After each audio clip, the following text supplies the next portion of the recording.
27 inversiones con 9 exits y el último hace unos 2 meses, ¿no? Con Onum, que se vendió CrowdStrike por 250 millones de euros, 300 millones de dólares. Onum empieza en junio de 2022, o sea, hace nada. O sea, en 3 años va de cero a venderse por 300 millones de dólares. ¿Cómo aprendes a vender compañías? VMware yo lo localicé en Palo Alto en el año 2001 y me lo traje a España porque vi que era una tecnología que iba a explotar. Estaba estresado. Me acuerdo de una Navidad que teníamos 10.000 euros de disponible. 10.000 euros. Acabar el 31 de diciembre, estar con las uvas y tener en tu cabeza que tienes 10.000 euros de disponibilidad en el banco y una compañía con 100 personas que tiene que cobrar. Hombre, debo entrar, pues eso, 500 millones de dólares, porque luego después de esa primera ronda de Insight, pues tuvimos una ronda en 2021 de 250 millones, donde entró TCV, Georgian, General Atlantic, Bessemer. El Growth Venture / Private Equity. Ahí estás diciendo el top 5. La gente paga la inexperiencia muy cara. Las primeras etapas se diluye de una forma desproporcionada. La conclusión es: no hagas empresas para el mercado enterprise. Pero ¿cómo que no? Pues si te ha ido bastante bien. Conseguía que la productividad se multiplicara por 2 o por más, ¿no? Entonces vimos aparecer a OpenAI. Bienvenido a las historias de Startups de ITNIC. Bienvenidos una semana más al podcast de ITNIC. Yo soy Bernat Ferrero y estoy con Jordi Romero. ¿Qué tal, Jordi? Muy bien. Y hoy tenemos como invitado a Pedro Tortosa. ¿Qué tal, Pedro? ¿Qué tal? ¿Cómo estáis? Muy bien. Encantado de estar aquí en este podcast que la verdad es que venero, porque creo que estáis haciendo una super labor para el ecosistema emprendedor. Una super labor español. La tuya, que has tenido una experiencia con 27 inversiones, con 9 exits. Uh-huh. Y el último, hace unos meses, 2 meses, ¿no? Con Onum. Sí. Que se vendió CrowdStrike por 250 millones de euros, 300 millones de dólares. Más o menos, esas son las cifras publicadas. No voy a decir nada más. O sea, que hay más. Pero supongo que cuando CrowdStrike, al ser una compañía pública, lo tendrá que publicar de alguna manera, no sé cuándo. Si ya, vale, pues ahí será la cifra oficial. Pero vamos. También has sido fundador de Devo, ¿no? He sido un late founder de Devo. Late founder. Porque la compañía se fundó en 2011 y yo entré en 2014. O sea que es una compañía que llegó a valer más de 2.000 millones de euros, uh-huh. ¿no? Sí. O sea, la última ronda a 1,9 pre-money y se inyectaron 100 millones, o sea que 2 billones. O sea, has tenido un recorrido, sobre todo en SaaS, B2B, Enterprise y enfoque a problemas de deep tech, ¿no? De tecnología más profunda. Sí. Alrededor de ciberseguridad, de datos. Big Data, Analytics, AI, con frase, una historia muy chula. Y luego mucho componente también de integración. La integración también ha sido muy importante en mi vida porque sí fundé un integrador en 1995 y estuve ahí hasta 2015, o sea, estuve 20 años. ¿Qué es integración o un integrador? ¿Qué es un integrador? Un integrador es una empresa de servicios que monta soluciones más o menos complejas, dependiendo de las capacidades del integrador, para proporcionar un resultado final al cliente, ¿vale? Es decir, entonces nosotros, ese integrador, luego si queréis vamos a esa historia, pero ese integrador era una boutique en el mercado español, estábamos muy especializados en virtualización. O sea, nosotros trajimos VMware, que lo conocéis, a España. VMware yo lo localicé en Palo Alto en el año 2001 y me lo traje a España porque vi que era una tecnología que iba a explotar. Porque si aquello funcionaba bien en el mundo de servidores, Intel. Yo ya había estado en contacto con la virtualización en IBM, en mi etapa de mainframe de IBM. IBM tiene un sistema operativo que se llama VM, o Virtual Machine, ¿no? Que te permite migrar de un sistema operativo a otro y tal. Entonces yo ya el concepto de virtualización ya lo tenía claro, ¿no? Entonces cuando vi ese concepto implementado en arquitectura Intel, pues dije, hostia, esto la va a petar. O sea, esto si funciona como debe funcionar, esto va a ser tremendo porque la problemática en servidores Intel era muy, muy fuerte. Entonces me lo traje y bueno, la verdad es que crecimos alrededor de eso y entonces Hermestel proporcionaba Hermestel era esta primera empresa que tú fundaste. Este integrador. Era integrador, que estuviste 20 años. 20 años. Antes de ir a Hermestel, ¿podemos ir a Onum? Venga. ¿Puedes explicarnos qué es Onum? Que no es fácil de entender, ¿eh? Para la gente que nos escuche, que lo entienda todo el mundo. A ver, para decirlo en palabras, digamos, más bien asequibles a una audiencia amplia, Onum es una plataforma tecnológica que lo que hace es optimiza los datos en tiempo real y en vuelo, los datos que van desde las fuentes de datos, que pueden ser los endpoints, los firewalls, los dispositivos de seguridad perimetral, los decodificadores de televisión de Movistar que tenemos en casa que están escupiendo datos, ¿vale? Esos datos tienen que ir al final a una plataforma de analytics, ¿vale? Que no es una base de datos, sino porque las bases de datos no están bien preparadas para hacer estos analytics, pero sería más bien otro tipo de plataformas tipo Data Lake o tipo plataformas especializadas en ciberseguridad. Entonces, los datos van desde las fuentes a esos destinos, ¿vale? Esos destinos normalmente tarifican por volumen.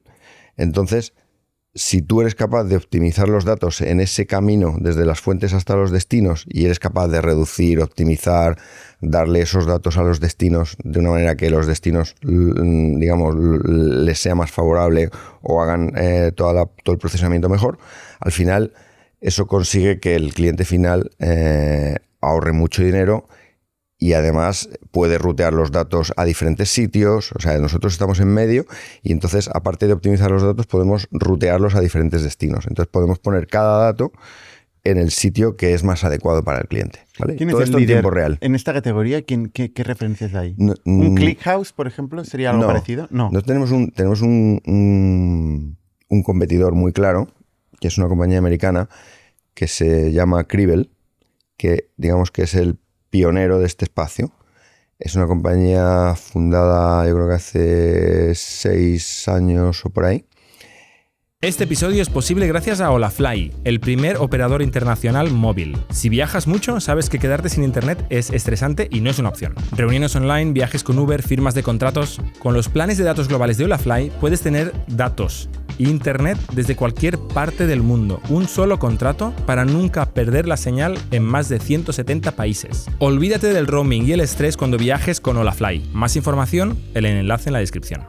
Es una compañía que fueron los pioneros en este espacio y precisamente CrowdStrike, que ha sido nuestro comprador, ¿vale? Porque en CrowdStrike esta problemática que estamos comentando se da en grado superlativo. O sea, CrowdStrike tiene millones de endpoints y por tanto tiene que recoger todos estos datos y analizarlos después en busca de las ciberamenazas, ¿no? Con lo cual, toda esta componente de optimización de los datos, de ahorro de costes, CrowdStrike lo tiene elevado. Tenemos un componente de alerting en real time, o sea, conforme los datos están atravesando nuestra plataforma, nosotros podemos disparar alertas en tiempo real, cosa que si tú dejas que los datos vayan a las plataformas de analytics, esas plataformas de analytics son lentas, ¿vale? Entonces tú una alerta en una plataforma de esas tarda 10 o 15 minutos. Sin embargo, y en 10 o 15 minutos, pues los piratas te pueden haber hecho polvo, ¿no? Nosotros tenemos la capacidad de ciertos analytics, no súper complejos, pero por lo menos unos analytics relativamente muy útiles, los podemos disparar en tiempo real. Sí, por lo cual, para entender, porque Cribel quizá no es muy conocida, empresas como Datadog, Splunk, Elastic... Splunk es un destino. Kafka. Splunk es un destino. Elastic es un destino. Kafka... Pero hay overlap, ¿eh? ¿No? O sea, hay overlap, también optimizan, también procesan. Intentan optimizar. La manguera de datos. Claro, intentan optimizar, pero date cuenta que tiene un conflicto de interés, porque, por ejemplo, Splunk... Porque cobra luego por volumen. Por peso, claro, de datos que... Entonces, si tú dices, te cobro por peso, pero te estoy optimizando, pues no eres súper creíble, ¿no? ¿Datadog? Datadog compró una plataforma, pero no la ha llevado a final. Compró una plataforma... Tiene como 20 productos, ¿no? Sí, Datadog tiene desde un montón de monitoring cosas. hasta ciberseguridad, de hecho. Correcto. Pero el core es los flujos de datos, al final. O sea, alertas, recibir... Monitorización, sí, tiene muchas cosas. La verdad que Datadog es una compañía súper relevante y súper, admirable, digamos. Pero bueno, en este espacio nosotros lo que estábamos intentando optimizar era fundamentalmente Splunk, QRadar, que era otra plataforma de Analytics, todos los SIEM, los SIEM, ¿vale? Que es Security Information and Event Management Platforms, todos los SIEM, es lo que nosotros tratábamos de optimizar. Principalmente Splunk, que fue comprado por Cisco hace un par de años por 28 billion, por ahí. Bueno, Splunk es quien realmente crea. Aquí le quitáis revenue. Exacto. Onum empieza en junio de 2022. Sí. O sea, hace nada. O sea, en 3 años va de 0 a venderse por $300 millones. 100 millones al año. 100 millones al año. No está mal. No ha sido bueno el resultado, ¿no? Sí. No, no es algo que nosotros tuviéramos previsto, ¿vale? Hacer esta salida, ¿no? Lo que pasa es que, bueno, pues se presentó la oportunidad, un poco, no sé si puedes decir por casualidad, porque las casualidades dicen que no existen, ¿no? Pero hay que estar ahí, ¿eh? Pero hay que estar ahí y, bueno, pues nosotros tuvimos la suerte o la oportunidad de tener digamos, uno de nuestros investors, de tener unos minutos con George Kurz, que es el CEO y founder de CrowdStrike. Los aprovechó muy bien y a partir de ahí las conversaciones se desarrollaron súper rápido, porque yo os digo que yo creo que el fit para CrowdStrike es increíble. O sea, decirlo, CrowdStrike va a amortizar esta plataforma en muy poco tiempo.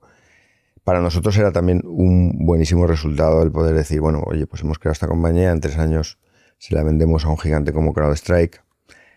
Hay mucha gente que va a salir beneficiada de esta operación, porque nosotros nos habíamos preocupado de que el equipo fundamental de Onum, las personas clave y las personas que lo han dado todo y que por supuesto son un elemento esencial sin el cual no puede producirse todo esto, todas esas personas pues han salido muy bien paradas de la operación, y eso para nosotros era muy importante. Pero ¿cómo surge Onum? ¿Cómo surge? Bueno, a ver, después de Devo, yo había salido de Devo en el año finales de 2019, que luego, si queréis, comentamos, ¿no? Pedro Castillo se había quedado más tiempo. Que ahí. También había sido fundador de Devo, Pedro Castillo. Pedro Castillo es el fundador de Devo original en 2011, con el grupo de personas de Bankinter. Fue el que fundó Logtras, que se llamaba entonces. Devo fue un nombre que fue después de que entró Insight, que cambiamos el nombre, ¿no? Bueno, no le gustó el nombre. A Insight no le gustó el nombre. No, porque queríamos un poco como desligarnos de la palabra log. Eso es, ¿sabes? Ahí sí que competíais más contra Splunk. Sí. Ahí éramos un competidor. En la capa de antes. Exacto. Sí. Ahí estábamos compitiendo frontalmente contra Splunk. Una competición muy dura, pero que Pedro y todo el equipo de Logtras tenían un conocimiento muy bueno de la arquitectura de proceso de datos, ¿no? Y consiguieron crear una plataforma súper efectiva, ¿vale? Entonces, realmente Splunk lo batíamos por goleada. O sea, tenemos un benchmark que hicimos en Nike en Estados Unidos, que tenían un Splunk, tenían una plataforma, imaginaos, tenían una plataforma de 300 servidores, ¿vale? En Splunk. 300. Cuando Nike hacía un lanzamiento de producto, esa plataforma de 300 servidores se colapsaba totalmente y se convertía en totalmente inoperativa, ¿vale? Nosotros llegamos y creo que fueron 6 servidores, solo 6, éramos 5 veces más rápidos que Splunk con los 300. O sea, imaginaos el orden de magnitud de que estamos hablando, ¿no?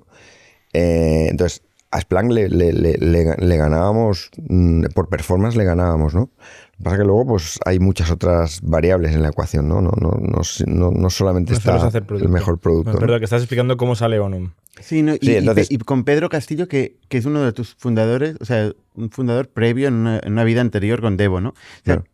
¿Cómo os conocéis y cómo os complementáis con Pedro Castillo? Bueno, esto fue muy, muy chulo. O sea, yo conocí a Pedro cuando estaba en Hermestel. O sea, en Hermestel, como era un integrador, como os comentaba, que lo que hacía era integrar tecnologías para formar soluciones más complejas, ¿no? Yo lo que, aparte de VMware, yo lo que trataba siempre era de llevar nuevas piezas tecnológicas a ese integrador, ¿no? Con lo cual, yo traje VMware, pero también traje otras tecnologías de Estados Unidos o de donde quiera que estuviesen, ¿no? Porque al final, un integrador boutique como Hermestel vivía de estar a la última, ¿no? De presentarle soluciones muy punteras a sus clientes. Y estamos hablando de clientes, al final Hermestel llegó a tener de clientes, pues una parte importante del IBEX. O sea, estábamos en empresas muy grandes y también empresas de tamaño medio, incluso en algunas de tamaño pequeño, ¿no? De SMBs.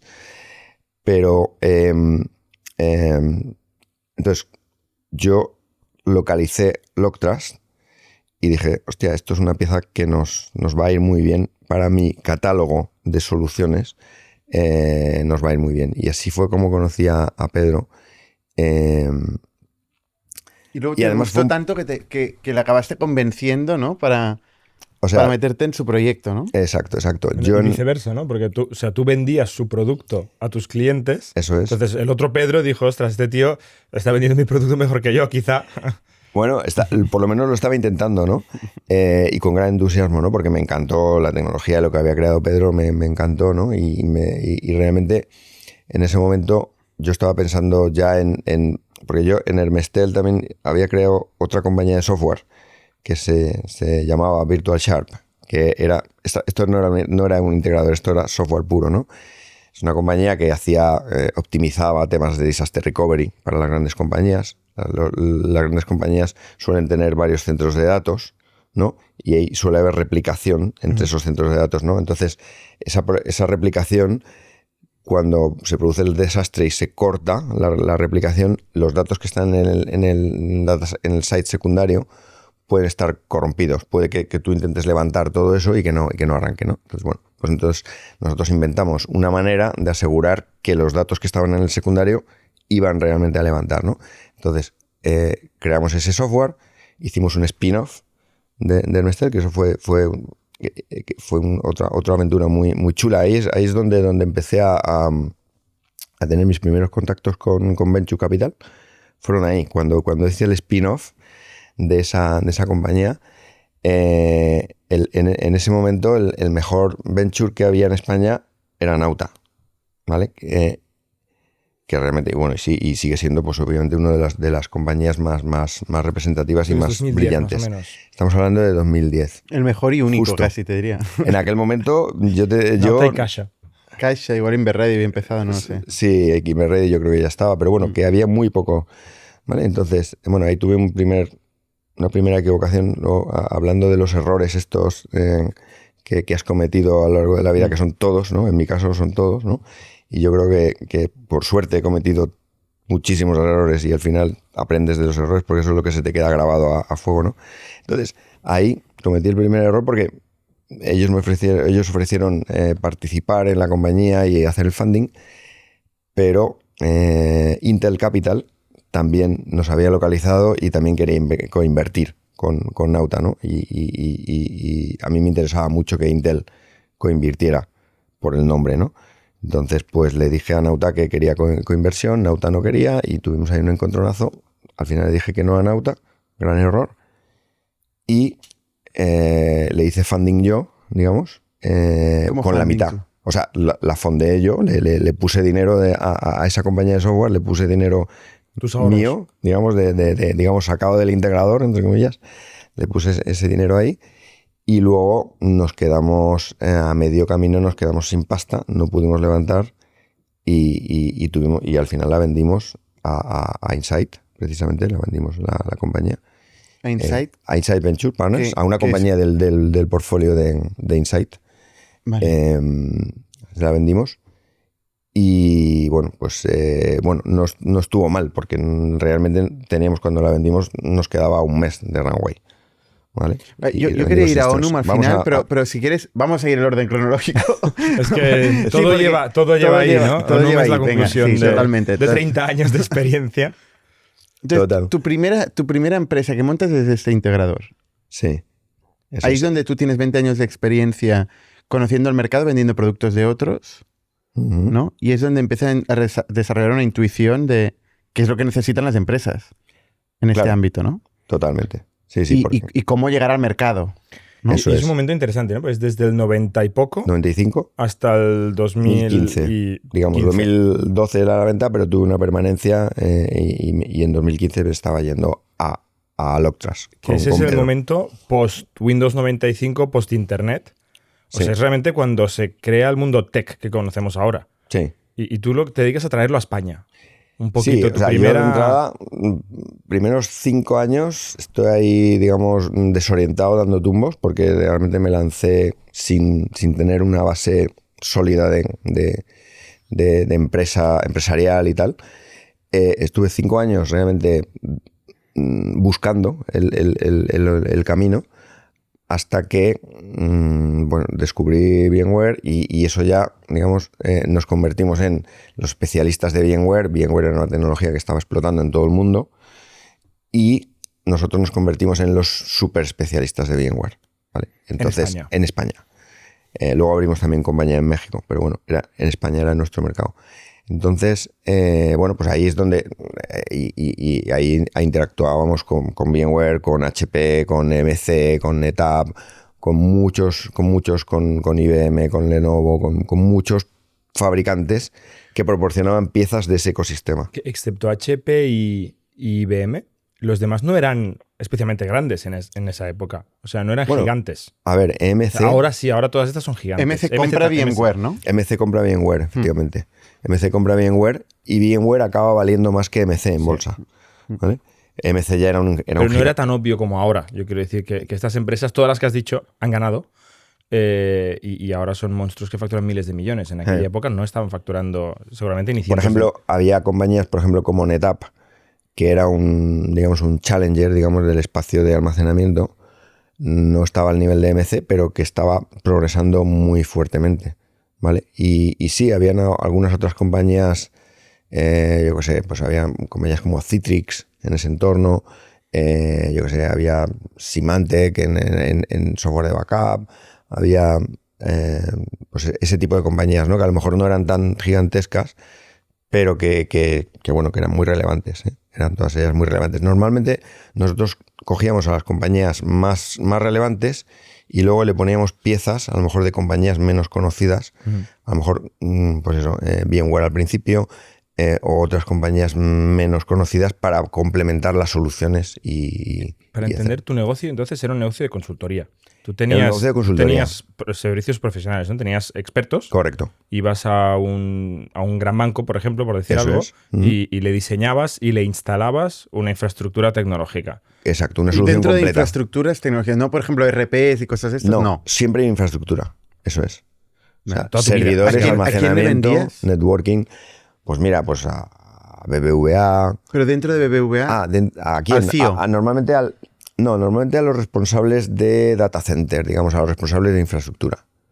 Casi siempre eran los que estaban ahí. Por ejemplo, BBVA fue un cliente súper importante nuestro. Virtualizamos todos los servidores de BBVA. Imagínate, o sea, BBVA tenía tipo 5.000, 6.000 servidores. Nosotros los virtualizamos, hicimos todo el proyecto de virtualización. Introdujimos La migración de esto, que no se caiga el banco. Un proyecto muy, muy divertido, muy divertido. Ahí introdujimos Cisco como servidores, porque Cisco entró a competir en el mercado de los servidores con los HP, los IBM, etc. Introdujimos Cisco y bueno, fue muy divertido, porque ahí la guerra era muy divertida, porque tú, como integrador, nosotros íbamos consiguiendo clientes para estos fabricantes. O sea, nosotros llegamos a un cliente incluso de segmento medio y le vendíamos la solución completa. Introducíamos servidores HP, almacenamiento NetApp o MC o lo que sea, ¿no? Y nosotros con esa reventa pues nos llevábamos un margen, ¿no? Pero luego, como también accedíamos a los clientes grandes, por ejemplo BBVA, pues ellos mantenían la relación directa con el fabricante y nosotros yo quería venderle servidores a BBVA, pero HP no me dejaba, Claro. por ejemplo, ¿no? Y entonces ahí había una lucha, ¿vale? Porque yo decía a HP, oye, yo te estoy trayendo Es mío este cliente. decenas de clientes nuevos que tú no tenías antes, y luego cuando yo quiero vender en BBVA no me dejas, ¿sabes? Y entonces ahí hay una lucha siempre, y entonces, digamos, tenías una época de luna de miel con un fabricante, hasta que te enfadabas y te ibas con su competencia y luego te ibas Y a con ver su quién competencia. gana, ¿no? Porque Eso el es. cliente decide si se queda con BBVA o con con HP o con el integrador. Exacto.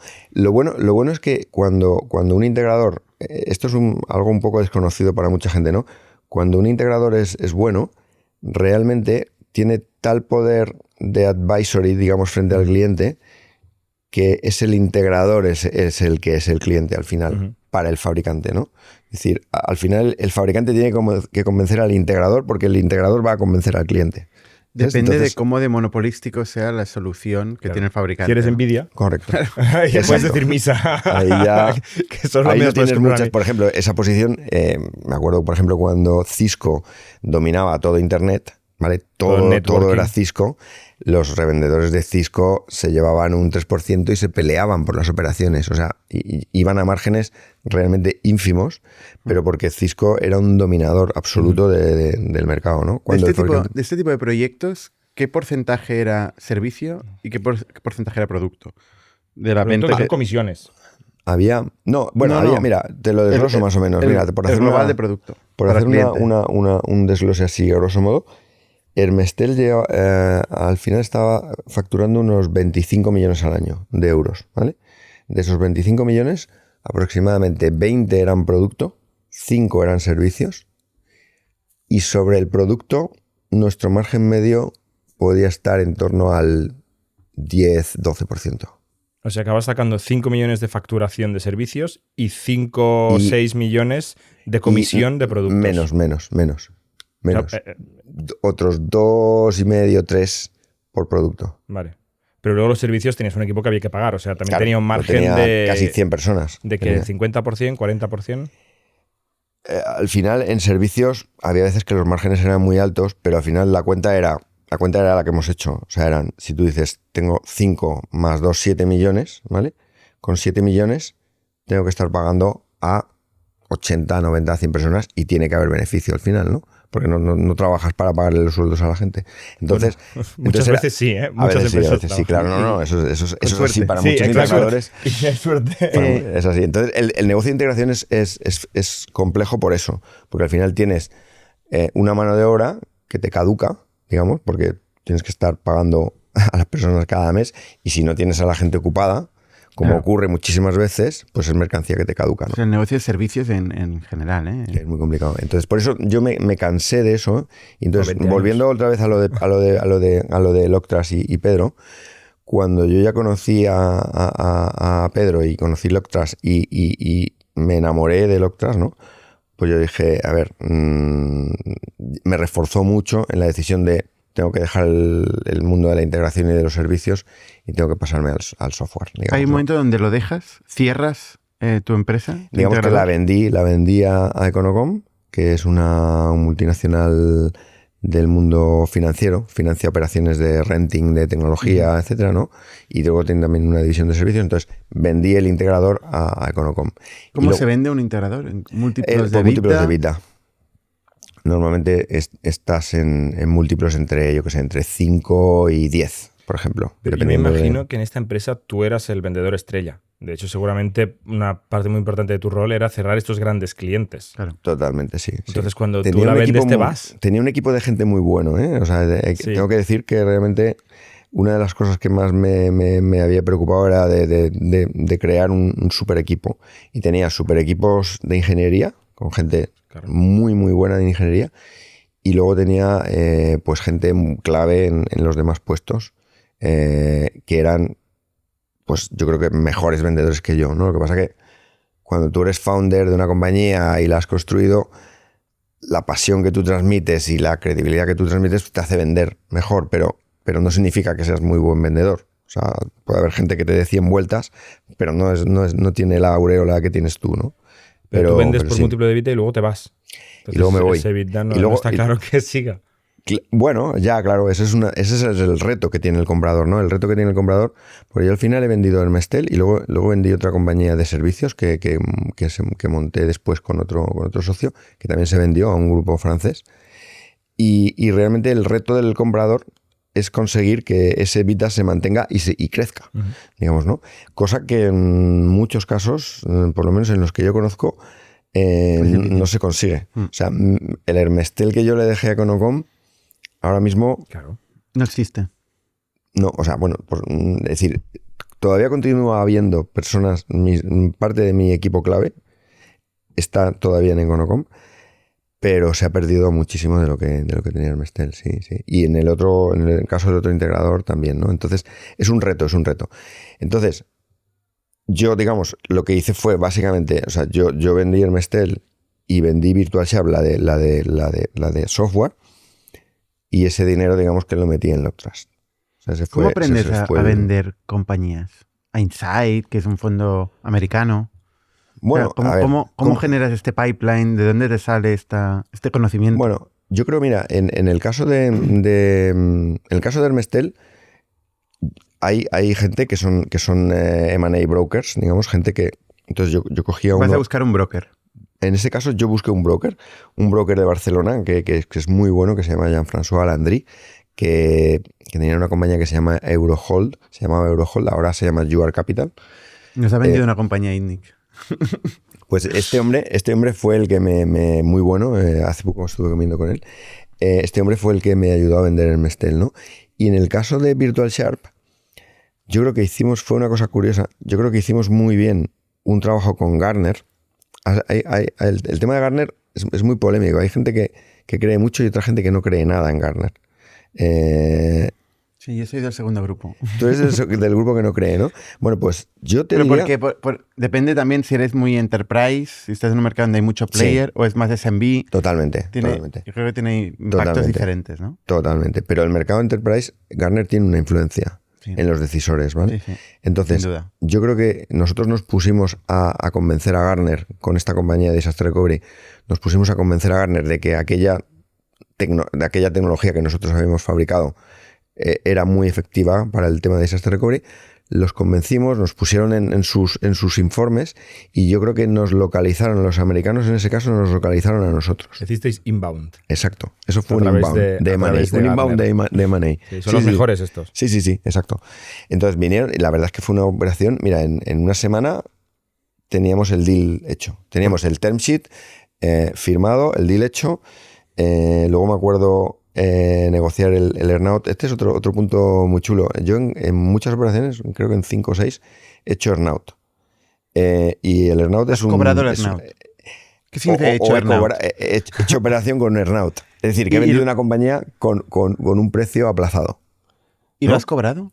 Y lo he cobrado. En todos los casos lo he cobrado. No totalmente. Por ejemplo, en VirtualSharp cobramos el primer año, porque conseguimos los objetivos del primer año, con una transacción que Insight nos disputó, pero que finalmente tuve que litigar un poco con Insight, desde una hormiguita al gigante. Pues iba a decir, no es fácil litigar con un private equity. Tuve que litigar con ellos, pero Insight lo ganamos. Con miles de millones de dólares under management. Correcto. Ahora decenas de miles de millones de dólares. Correcto. Le litigué porque habíamos metido un deal a 15 días de la finalización del primer plazo. Ellos no nos lo reconocieron y el deal era totalmente limpio, ¿no? Entonces, con lo cual litigamos, es decir, el tema ahí... El comprador tenía un apellido parecido al tuyo, ¿no? Era un Tortosa. en tercero o cuarto era Tortosa. No, entonces... Por si alguien no lo ha entendido, estás insinuando que Pedro trajo un primo lejano para hacer un pedido y llegar a objetivos. No, la verdad que la compañía la tecnología se la vendimos a BBVA, que BBVA tenía o sea, ese esa problemática. De 15 días era BBVA. Ese cliente era BBVA, entonces BBVA lo implementó en sus CPDs y era un deal que era pues como a lo mejor como un 20% del earnout, del KPI. En las 2 últimas semanas. En las 2 últimas semanas. Y le debes una cena a BBVA. Sí, varias cenas. Entonces conseguimos eso, pero nos lo disputaron y bueno, pues ahí había que tener los riles de decir, vale, pues me pongo abogados americanos a 1.500 la hora para litigar de tú a tú con un gigante como Insight, ¿no? Pero bueno, a ver, estaba muy claro que la transacción era... Porque la jurisdicción en este caso era Estados Unidos. Era Estados Unidos, claro, es que... ¿Qué llega a facturar esta empresa de producto? Más o menos. En producto llegó a facturar tipo 1 millón, como 1 millón de ARR o algo así. Vale. Digamos. Y se vende por múltiplo de ARR. Se vende por múltiplo de ARR. 10 veces. Pero menos en este caso. Menos. Estábamos mal porque ya os no digo que crecía. teníamos un runway de un mes. Eso no ayuda. Eso no Para ayuda a negociar. hacer una buena venta. Entonces hicimos un buen deal con el earnout, pero luego solamente conseguimos el primer año de earnout. ¿Vale? Pero Con el lo cual, earnout, que dices que has hecho siempre un earnout, te obliga a quedarte de alguna manera. te obliga Porque a que tú estás te obliga a vendiendo quedarte, porque por ejemplo. quieres hacer otra cosa. Correcto. Yo, por ejemplo, en Mestel lo vendí con earnout y lo vendí en 2012 y tuve que quedarme el 13 y el 14, por ejemplo, para conseguirlo, ¿no? Pero era mientras estabas entrando en Bueno, Loctras Devo. en Loctras Devo invertí en el 14 y me incorporé con Pedro el 15. O sea, tú inviertes como inversor. Entras como inversor. Entro como inversor, pero porque ya tenía la idea de... Yo ya, la operación de Mestel ya la había hecho, ya estaba buscando mi siguiente destino, y mi siguiente Vale. destino era irme a Loctras. Es una buena forma de meter, ¿no? De skin in the De game. buscar trabajo. De buscar trabajo. ¿No? Aquí Exacto. te doy 1 millón de euros y luego vengo y te ayudo a proteger el 1 millón de euros y hacerlo Exacto, crecer. y a hacerlo crecer. Correcto, pues ese fue el tema, ¿no? Y ¿1 así millón me de metí. euros fue? No, fueron más. Fueron más. Fueron algo más. Trabajo caro, ¿eh? Es una buena forma de buscar trabajo. Sí, no, tampoco fue muchísimo porque yo tenía también, o sea, me faltaban por cobrar algo de earnouts de las compañías anteriores y tal, pero fue una Porque el buena Mestel cantidad. se vende por 10, 12 No, millones. menos.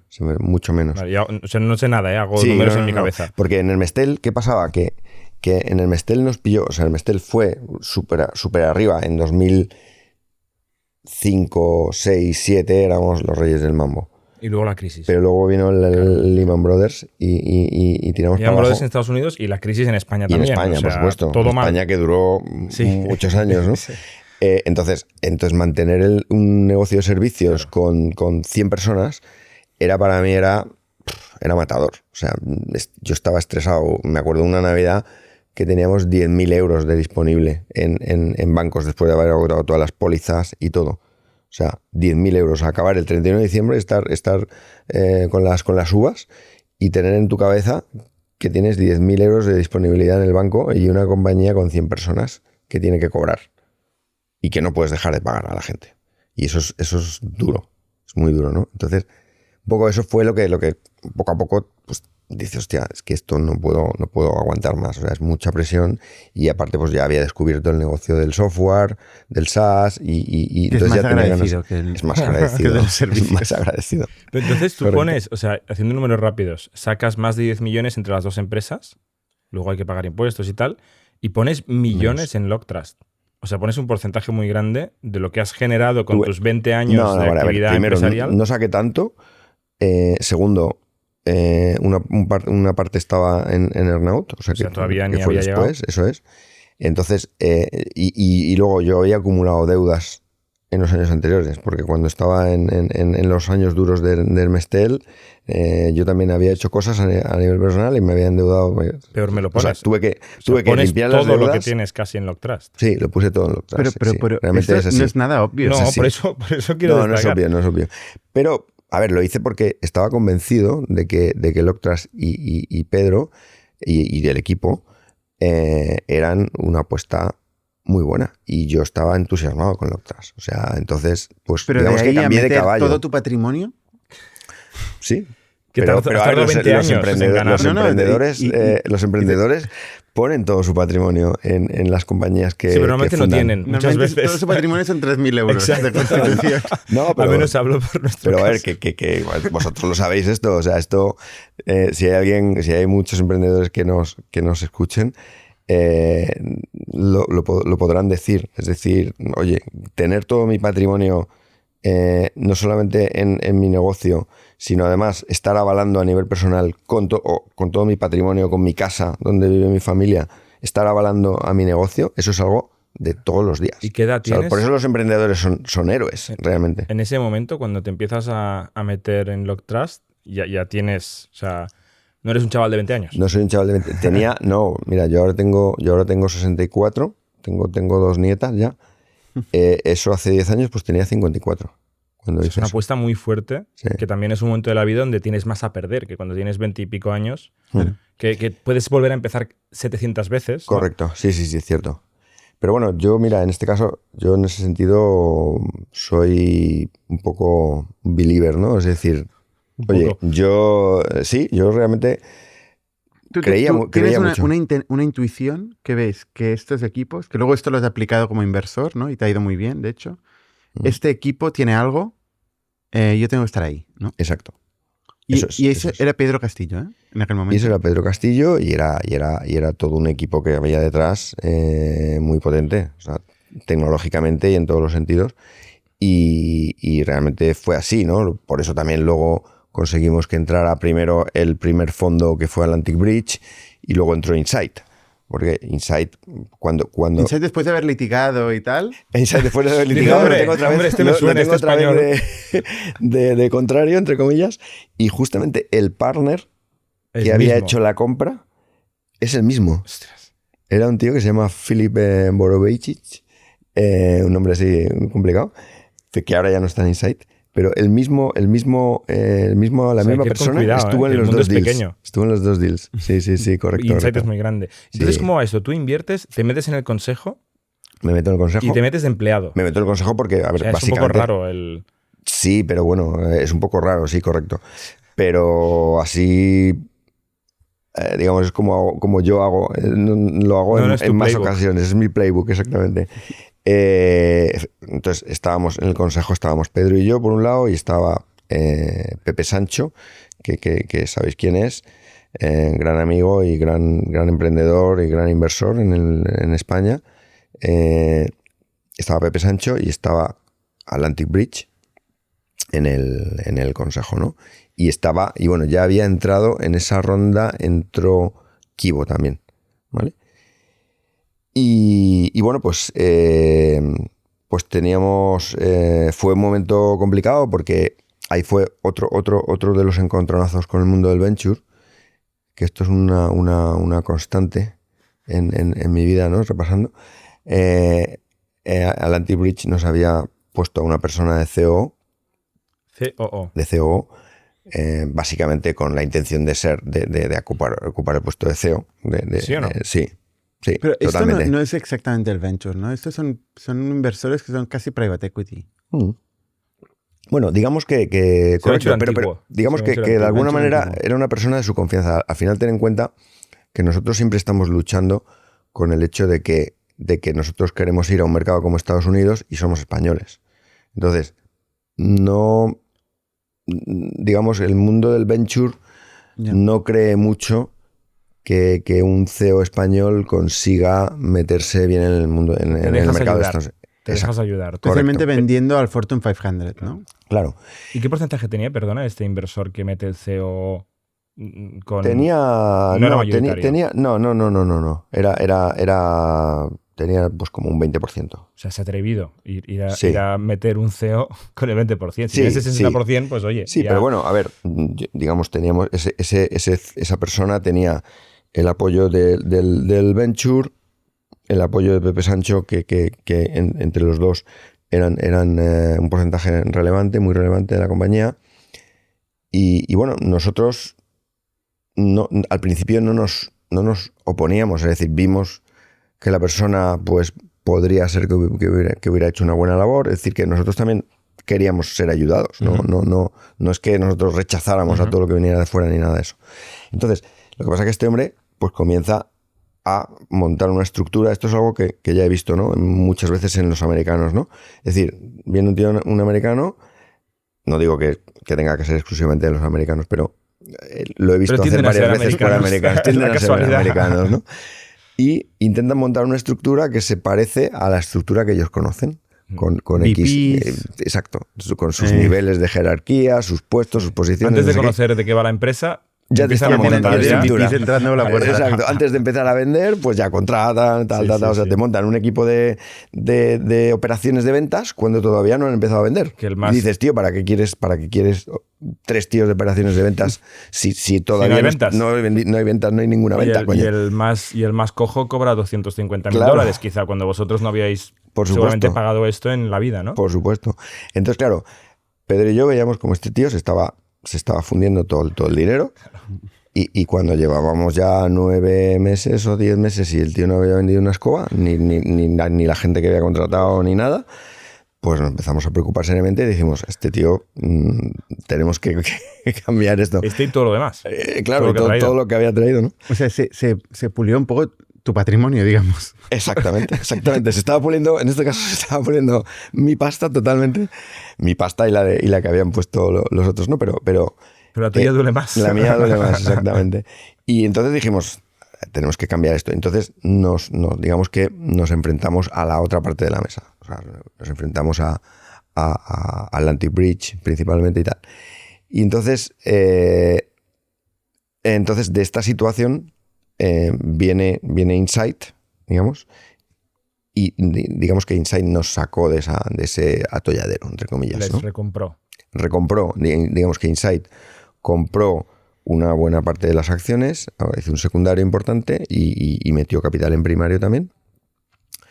Y iniciamos una nueva etapa con Insight y sin los antiguos accionistas, digamos, inversores. Excepto yo, que sí que me quedaba, ¿no? Pero bueno, ¿Tú no Insight, vendiste? yo vendí en ese secundario, pues yo había metido 3 veces en Devo, en 2014, en 2015 y en esa ronda de 2016 donde había entrado al Anti-Bridge. Y entonces como Insight compró esa ronda, la última ronda, pues, y esa ronda tenía un liquidation preference de un por 3. Pues entonces ahí se hizo un deal muy rápido. Liquidation preference de por 3, y vamos a explicarlo porque no es nada común. ¿No? El liquidation preference normalmente significa que cuando una empresa levanta 10 millones de euros, por decir algo, si esa empresa se vende, da igual la valoración, un liquidation preference normal, simple, es que primero se devuelven los 10 millones de euros y luego lo que queda se reparte, ¿no? En un liquidation preference por 3 significa que si se ha metido 10 millones de euros, luego se vende la empresa por 30, por lo que sea, esos 10 primero se convierten en 30 y se devuelven al que ha metido 10 y luego lo que quede, si queda algo, se lo reparte el resto. Entonces, claro, o sea, es una soga que se pone la compañía, o básicamente el resto de socios, porque si no se hace un por 3, no va a haber un duro nunca el resto de socios, ¿no? Entonces tú te estás comprometiendo a hacer un por 3 o a no ver ni un duro. Correcto. Que esto ya ha desaparecido, esto no se hace, ¿no? Bueno, en 2022-23 o sea, hubo como la burbuja o el pico de valoraciones y agresividad del venture, sobre todo en growth, pero bueno, en todas las etapas del 2020-2021. Luego esto se desinfló con la subida de tipos de interés. Ahí, más que un por 3, lo que empezó a haber eran preferred, o sea, ¿cómo se llama esto? Básicamente, deuda que se convertía en equity con un tipo de interés agresivo. Entonces, al final acabas haciendo un por 3. Sí. Porque si tú garantizas un 20% o un 15% al año de retorno y pasan 4 años, ese preferred va subiendo hasta el infinito. Y eso se hizo bastante durante el 2022-23, cuando empresas grandes, unicornios muchos, que estaban gastando toda la caja y de repente necesitan más caja. Y claro, ¿quién se lo da? El único que se lo da le cobra lo que quiere, ¿no? Antes hablábamos de monopolios. El único que le da dinero le pone las condiciones horribles. Entonces, bueno, no era tan raro, depende del año. Exacto. Yo ahora mismo estoy en una operación donde hay un liquidation preference de 2. Cosa que es... ¿En España? En España. Lo que pasa es que yo creo que es muy agresivo. No nos gusta. Yo lo veo, no nos gusta nada, obviamente. Y bueno, pero a veces, oye, las circunstancias del mercado... Es un mercado. O sea, no coges el dinero, ¿no? Exacto. O sea, nadie obliga a la empresa a coger el dinero. Correcto. También diré una cosa, que parece que los founders solo queremos mirar por lo nuestro. A mí Liquidation Preference por uno simple, non-participating, me parece lo más justo del mundo, ¿eh? A mí Ya lo también. diré. O sea, A mí también. Me parece, cuando ha habido rondas en 2020, 2021 sin Liquidation Preference, que lo llegamos a hablar en el podcast un día, eso me parece que da al abuso. O sea, abre Sí. la puerta al abuso por parte de los emprendedores. Entonces, a mí Liquidation Preference normal, simple, non-participating, me parece un mecanismo justo. Me parece justo. A De mí protección. El también. ejemplo absurdo es, tú levantas una ronda de 10 millones de euros, A valoración, da igual. el siguiente acto notarial liquidas la compañía y repartes de la caja. En trozos proporcionales, ¿no? Partes proporcionales, O sea, ¿no? Con lo cual tú acabas has de hecho meter pelotazo. 10, tú acabas de meter 10, Sí. yo tengo un 90%, cierro la empresa, yo te devuelvo 1 millón y me quedo 9. Claro. Claro. Eso es absolutamente injusto. Eso Entonces, es. el Liquidation Preference protege eso y otros escenarios. Eso es. Pero un por 2 o un por 3 es muy peligroso. Yo creo que es excesivo. porque puede y- joder la empresa. Totalmente. Sí. No, yo creo que yo creo que en un por uno lo que tú dices estoy de acuerdo. O sea, un por uno es normal y es justo, es fair, pero ya más no lo veo. Luego no lo genera veo. una serie de incentivos perversos, porque al final el que tiene el poder fáctico no es el VC que está fuera y va al board una vez cada X tiempo, sino es el emprendedor, que es quien le llega por LinkedIn las oportunidades de venta y obviamente si no le interesa, ni la va a considerar. Y a Claro. veces es mejor vender por 2X que no vender, para todo el mundo. Para todo el mundo, claro. Pero el emprendedor, como no ve ni un duro Como con no ve eso, un duro, pues dice, evidentemente "Paso, me la juego". Claro. Entonces genera incentivos perversos. Bueno, no O me sea, la juego. Sigo cobrando mi salario. Porque, Claro. claro, si la vende, no ve ni un duro y se queda sin trabajo, quizá. Eso es. ¿Sabes? O sea, prefiere mantener su salario y no vender y ya cerrar la empresa en 2 años. Claro, Sí. ahí hay un desalineamiento, eso es lo que hay que tratar siempre de corregir, ¿no? O sea, el alineamiento entre los founders y el capital es fundamental. Y el Cuando equipo se en general. pierde, y el equipo en general, cuando se pierde eso, pues empiezan los problemas, Ujú. problemas en serio, ¿no? Y bueno, ahí os digo, entonces conseguimos que entrara Insight. Insight venía también con su CEO debajo del brazo. Y con Insight, mayoría. en ese caso ya Insight tenía una participación muy elevada, ya tipo private equity. Y bueno, pues a partir de ahí pues entró el CEO americano, Pedro pasó a ser CTO y bueno, y yo estaba pues también ahí en el management vendiendo e intentando, digamos, expandir la compañía, ¿no? Y bueno, pues fue complicado por lo que sabemos también. El mercado americano es muy complicado. En Devo entraron pues eso, $500 millones, porque luego después de esa primera ronda de Insight, pues tuvimos una ronda en 2021 de 250 millones, donde entró TCV, Georgian, General Atlantic, unos Todos. cuantos, Bessemer, El ¿vale? Growth, Todo el growth club de- Venture club de / amigos. Private Equity. Exacto. Ahí estás diciendo el top 5 sí, sí. Correcto. Y luego Euraceo en 2022, ¿no? Que es el europeo. de Que es el esos. europeo, con 100 millones con más. 100 millones a 1,9 pre-money. O sea que esa fue la... 1,9 pre-money. ¿Todo esto es primario? ¿Estos 500 millones son primario? Todo esto es primario. O sea, y por encima de Bueno, esto hubo a ver, secundario.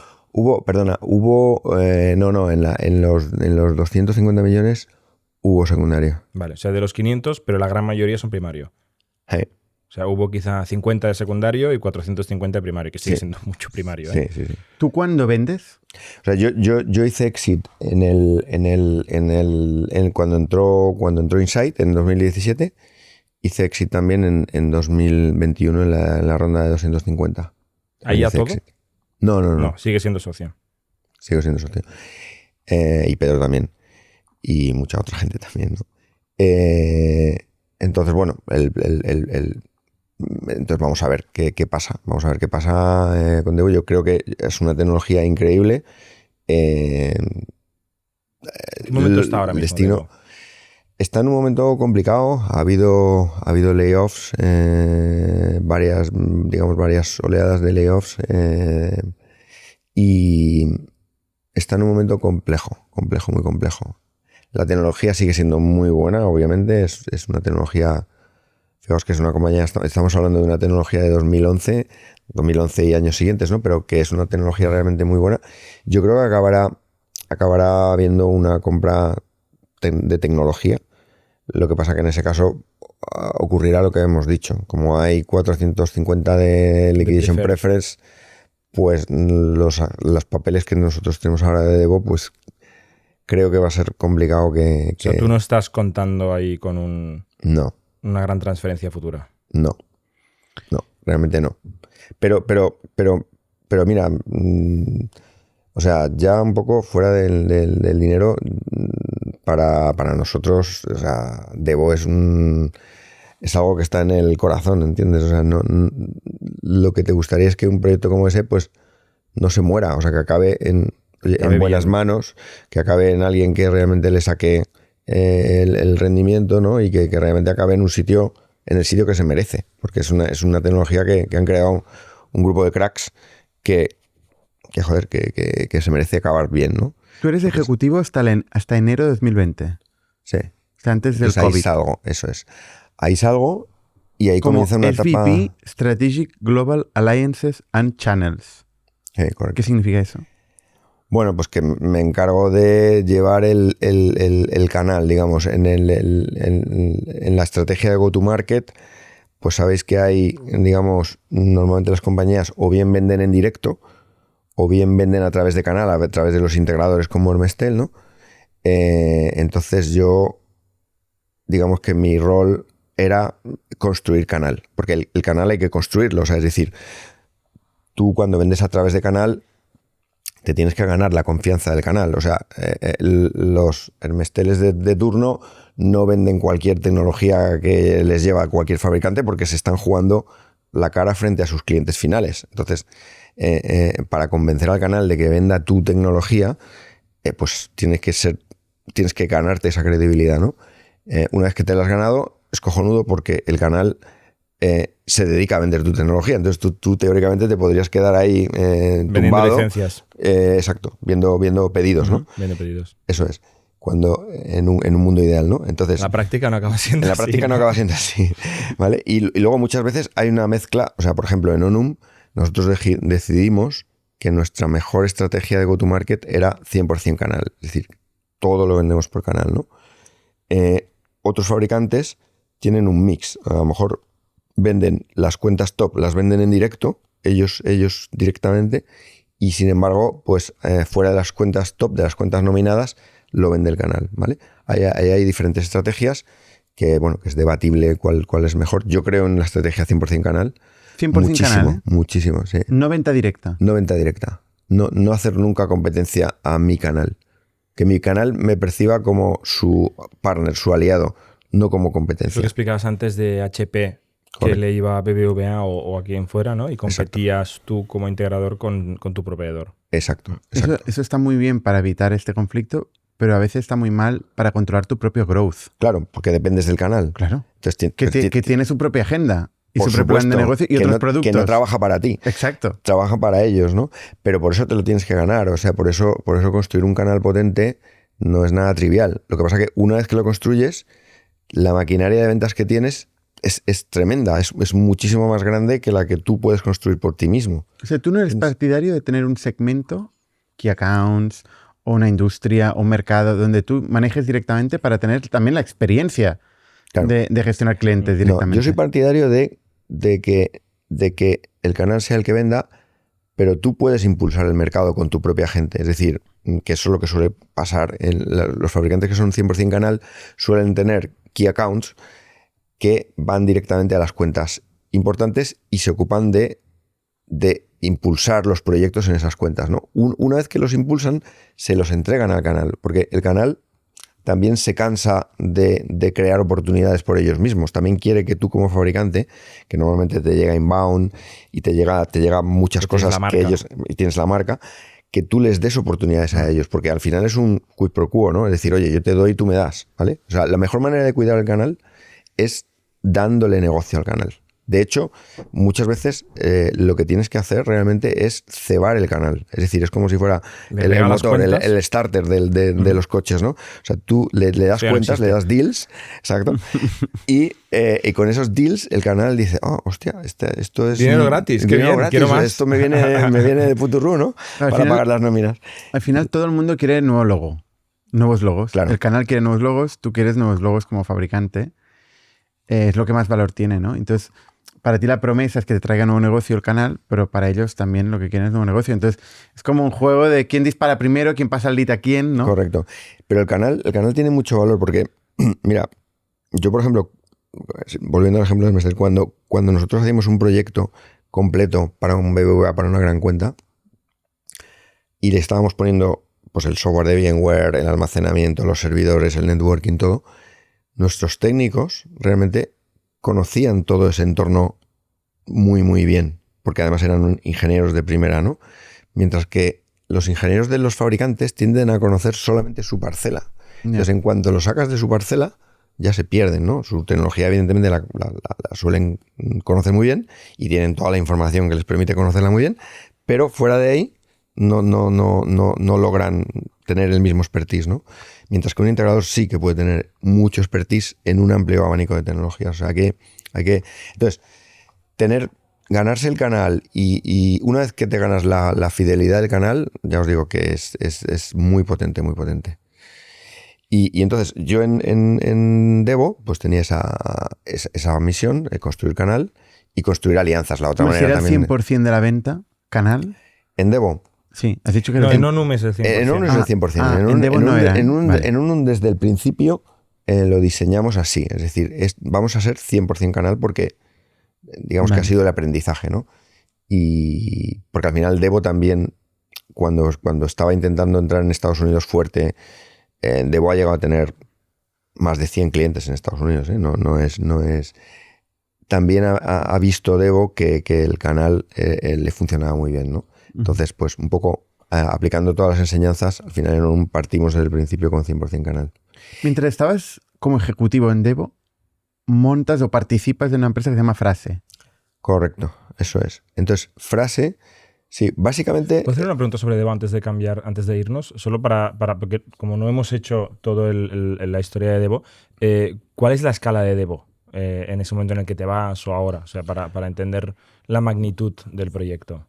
Cuando yo me voy a final de 2019, en ese momento estaba empezando fuerte la expansión de Estados Unidos, todavía sin que se hubiera producido esa ronda grande de 2021. Y bueno, se estaba intentando construir equipo y con Estados Unidos como foco. Por eso esa es una de las razones también por las cuales yo me voy, porque mi papel deja de tener tanta relevancia porque, a ver, para jugar fuerte en Estados Unidos hay que estar allí. O sea, no tienes ¿No te otra... planteas mudarte? No me planteo mudarme. Entonces, aunque sí que iba a menudo y participaba en la creación inicial del equipo y las primeras entrevistas, etcétera, etcétera, en lo que es el reclutamiento, pero luego la ejecución pues tenía que ser con gente de allí, ¿no? Entonces, y fijaos que también esto es otra curiosa, otra conclusión buena, ¿no? Es decir, para una compañía tecnológica española, vender en el mercado enterprise español o europeo es muy complicado. Yo cuando entré en Devo en 2015, de hecho estuve viviendo en UK un tiempo, intentando construir el mercado de UK, ¿no? Es muy difícil, viniendo de España, construir un mercado en un país como UK, por ejemplo, pero daría lo mismo si pusiéramos Francia o Alemania, sin haber antes ido al mercado americano y haber triunfado en el mercado americano. O sea, que el viaje tiene que ser desde España, tienes que ir al mercado americano, conquistarlo, tener una buena posición, ganarte un buen nombre, y desde esa posición sí que puedes vender al mercado enterprise en Europa. Eso dependerá mucho de la industria. Porque aquí tienes un ejemplo de esto. Sí. Pues lo que pasa es que estamos pero en el mercado enterprise. No. Claro, es que el mercado enterprise es muy selectivo. El mercado enterprise es como el club donde solo entran los que tienen rancio abolengo y si no tienes el pedigrí no entras. Pues tú no le vas a vender fácilmente al CEO de Deutsche Bank una tecnología creada en España. Si no la tiene Goldman Sachs o Morgan Stanley o quien sea. Claro.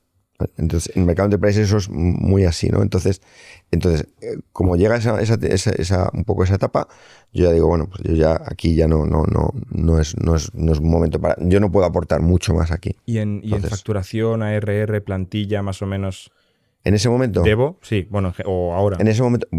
Bueno, ahora después de los ajustes y tal, me he perdido. En aquel momento, yo creo que debíamos ser a lo mejor 120, 130 personas en ese momento, finales de 2019. Luego después, con todos esos millones que entraron en el 21, etcétera, Devo creció hasta más de 600 personas. Una parte importante en España, en Madrid, porque mucho pues desarrollo y el equipo de desarrollo de la tecnología estaba totalmente en España, y otras funciones también, ¿no? Soporte, servicios profesionales, etcétera. Muchas cosas estaban en España. Entonces, y ahora... ¿Aunque atendían el mercado americano? Atendían al mercado americano. Servicios profesionales desde España. Sí. También había gente en Estados Unidos, pero digamos que aquí en España siempre había un core muy potente de gente, de ingenieros y soporte y servicios profesionales. Y bueno, entonces, a partir de ahí, yo salgo y comienzo una etapa muy, muy interesante, porque, bueno, me habías preguntado por frase. Sí, porque esto lo paralelizaste con Devo, ¿no? Y me pregunto cómo lo paralelizabas, ¿no? Porque ¿no? En los últimos años has hecho muchas cosas mientras tenías un rol ejecutivo en una compañía principal, ¿no? Correcto, sí, lo cual es muy complicado. En el 2017 entré, yo creo que cuando conseguí resolver el tema del earnout de Virtual Sharp con Insight, o por ahí, ¿no? Empecé a participar en compañías, ¿no? Y entonces participé en una compañía... A invertir. Entonces participé en una compañía que se llama Councilbox, que es una legal tech gallega, que estoy todavía ahí participando con los founders. Y entré en Frase, que es una compañía de AI, ¿vale? Muy interesante, que había arrancado un founder español que se llama Tomás Ratia, que estaba en Boston, ¿vale? Y que yo había conocido cuando estábamos intentando meter Devo en Estados Unidos, él le había conocido, ¿no? Entonces, Tomás había empezado ya a crear esta tecnología. Esta tecnología era un AI que lo que hacía, estaba dirigido a technical writers, ¿no? Entonces, tú comenzabas a escribir en un Word, en el Canvas, digamos, de la aplicación, y te iba reconociendo los conceptos. Es decir, voy a escribir sobre tecnología de infraestructura. Entonces te iba reconociendo los conceptos y te iba trayendo información de Internet. Muy fácilmente accesible allí, ¿no? De YouTube y de todas partes, ¿no? De tal manera que el technical writer tenía todo, digamos, todo lo que necesitaba para ir creando contenido más rápidamente, ¿vale? Te permitía... Esto era pre-LLMs. Sí. Pre-OpenAI. Sí, era pre-OpenAI. Pre-ChatGPT. Sí, digamos. Exacto. Pero ya utilizábamos modelos, ya construíamos modelos, ¿vale? Pero era pre-ChatGPT, ¿vale? Que luego eso jugó un papel súper importante porque... Entonces, el software hacía esto y esto era dirigido a technical writers, ¿vale? Entonces era una suscripción, pues $50 al mes o lo que sea, ¿no? Y realmente era bastante efectivo. Conseguía que la productividad se multiplicara por 2 o por más, ¿no? Entonces, vimos aparecer a OpenAI. Entonces vimos ChatGPT 1.0 y vimos ChatGPT 2.0. Intentamos meternos ahí, intentamos hacer un acuerdo con ellos para utilizar su tecnología, no dejaron, estaba muy cerrado el tema y dijimos... El gran OpenAI, ¿no? El gran OpenAI. No dejaba participar a una compañía pequeñita. Y entonces dijimos, hostia, esto nos va a barrer, digamos, ¿no? Entonces rápidamente comenzamos a buscar un exit y conseguimos cerrar en 2021. Me parece que era justo antes de que saliera 2.0 ¿vale? Era una API y la conocían 4 gatos. Claro. O sea, ChatGPT sale en octubre-noviembre de 2022. Ajá. O sea, estás hablando cuando había una API para desarrolladores. Era la API, eso es. Que no era mainstream. Eso es, correcto. Los inversores no se habían enterado todavía. Correcto. Los frikis sí, pero los inversores no. Correcto. Y entonces, pues, qué buen timing. Dijimos, hostia, hay que salir de aquí, pero por patas, ¿no? Sí. y conseguimos vendérselo a Providence, a PSG, Strategic Growth, y ellos lo hicieron el merge con una compañía de su portfolio, que estaban haciendo un build-up, digamos, especialidad. lo típico de Providence, ¿no? Haciendo un build-up y Frase era una pieza que les encajaba muy bien, ¿no? Entonces, pues, lo vendimos justo a tiempo. ¿Cómo lo En vendiste? 2000, O sea, lo tenía vendimos RR. como en earnout. Teníamos 1 millón de ARR y entonces teníamos un earnout. Esto era, creo que era septiembre o octubre de 2021. Entonces teníamos En aquella época había Un año múltiplos. antes de ChatGPT, justo. En aquella época había múltiplos de software hasta 100 sobre ARR. Bueno, no lo vendimos por múltiplo de 100. Pero lo que sí hicimos fue negociar un buen earnout a junio de 2022. Vale, buen timing. Buen timing. Es que aquí cada mes cuenta, ¿eh? Ahora Sí, mismo. sí. Y desde octubre de 2021 a junio de 2022, Tommy y un equipito de 5 personas, no más, pasaron de 1 millón de ARR a 3 millones de ARR en 8 meses. Cobraste el earnout. Cobramos todo el earnout.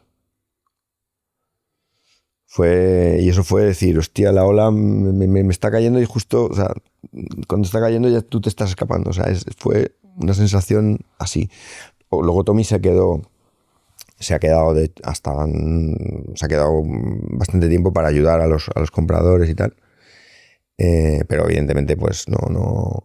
Obviamente, eso desde ahí, pues fue. La ola llegó. La ola llegó. Sí. Antes has dicho que litigaste con PSG porque ¿no? No, rebatieron no, con Insight. Insight. Digo, PSG no litigó. No, PSG no litigó. Curioso, he escuchado fueron historias. bastante caballeros. No, sí. O sea, no. Llegamos, hicimos ahí las 1001 en el sentido de lo pusimos en estas webs que hacen súper ofertas de software. ¿Sabéis? Lifetime Sí, deals. cosas de estas que hacen Absumo. Absumo. eso. La mítica. ¿Vale? Buena idea, eso siempre. Bueno, Nos me dio- digo, cuando estás en un earnout de 8 meses Sí, es sí, súper no, buena idea. totalmente. Claro. Lifetime eso- value ahí apretado. Sí, total. Fue impresionante ver cómo crecimos de 1 millón a 3 Eso no estaba en el 8 meses. contrato, ¿eh? Qué fuerte. O sea, Sí, me sí. apunto ese tip, que es interesante. Eso fue bueno. Y bueno, y exprimimos a tope. Yo cogí todo mi network, intentamos venderlo por todas partes, ¿no? Porque a ver, es que teníamos eso, era mucha la diferencia, ¿no? Y bueno, pues eso fue un deal muy, muy gracioso también, o sea, muy bueno por el final, por el happy end, digamos, pero también por cómo se produjo, ¿no? Es decir, esa ¿Cobrasteis más por el earnout que por el no earnout? sí. ¿Sí? Sí, el earnout era, fíjate, no, es que ahí cogimos un riesgo también muy fuerte. Yo creo que era un 20% upfront y un 80% de earnout. Y hicisteis todo el earnout. Teníamos también un escalado, Teníamos un escalado. Qué fuerte. Sí. O sea, esto acabó siendo una venta de... ¿Es público el número? No es público. ¿Unos 50 millones? ¿Puedo decir algo? ¿Menos? ¿Más? Menos. Menos. Pero Más bueno, de 10. fue muy buena, sí. Pero fue muy buena operación. Fue muy buena operación. Y más que nada, aparte por el dinero, por el timing. la épica. por el timing y tal. Sí, la sí, épica. no, es que Fue- realmente fue- esto fue- un año más no vale nada. No, es total, así tal cual. O sea, había muchas empresas de AI, Ujú. pero hecha GPT, que han desaparecido. Total, claro. Porque No, un es que- modelo generalista mucho más barato lo hace todo. claro. ¿Y tú habías invertido en la SIT o en qué condiciones? Yo había invertido en la cita, el primer dinero. Digamos, este es mi modelo también que más me gusta repetir, ¿no? Es decir, ser el primer dinero que entra, ayudar al ¿Valoraciones emprendedor. más o menos de cuánto? Valoraciones las que sean lógicas por el espacio, por el estado. O sea, yo qué sé, dependiendo, oye, si estamos empezando a construir producto, por ejemplo, que temprano. estoy en algunas que, digamos, que se empieza a construir el producto con ese dinero, ¿no? No es lo mismo que si, por ejemplo, pues los emprendedores o el emprendedor ya tiene un producto, etc. Y O sea, en se ajusta, este caso, pero cuando empiezas a construir el producto con este dinero, en, ¿qué valoraciones tienen sentido? Bueno, yo creo que ahí normalmente lo que valoras. A ver, las valoraciones son siempre algo que es, ¿cómo decir? Es una idea etérea, ¿no? Es decir, ¿esto por qué vale 1 millón de euros o por qué vale 2 millones de euros? Pues no sé, ¿no? Es decir, pero lo que valoras en ese momento, yo creo que es la calidad del emprendedor, el empuje que tú le ves, el espacio de mercado, que realmente sea un espacio que a ti te gusta y que crees que es escalable, que la tecnología es escalable, por supuesto. El grupo, el grupo, sí hay un grupo de founders que realmente sean de calidad worldwide. Eso básicamente es lo que valoras, ¿no? Es decir, Mira, en euros. En euros. Me gusta euros. La calidad del emprendedor, el buen rollo, digo, es muy importante, pero No. luego ponerle euros a esto es difícil. No, ¿eh? pero bueno, no, pero al final O el porcentaje. al final a veces eso- vas a buscarte un porcentaje. eso, ¿no? eso Dices, te iba a yo decir. un 10% tengo que tener. Eso te iba a decir. O sea, al final lo que buscas es un porcentaje que sea lógico. Yo en mi caso busco porcentajes que por ejemplo, por decir, superen, pues, que sean como una ronda de VC, un 20%. Tú vas a buscar un 20%. Yo voy a buscar un 20%, digamos, como partida, si puedo, si se da las condiciones también. Yo... Es un porcentaje de co-founder. Si hay Correcto, varios. Si hay correcto, solo uno, no, correcto. Sí. Pero porque pones la porque pasta. quiero ser... Pero pones la pasta. Claro, pero porque quiero ser co-founder, Sí. digamos, porque es un proyecto que me interesa, que Quieres ser me co-founder, gusta. pero una cosa que tiene un founder o un co-founder es la dedicación, ¿eh? También. Claro. En una cosa. En una cosa, En claro. una sola cosa. Y tú no puedes estar en una cosa, porque de entrada eres ejecutivo en una compañía por la que recibes un sueldo, no estás ahí, en teoría, full time.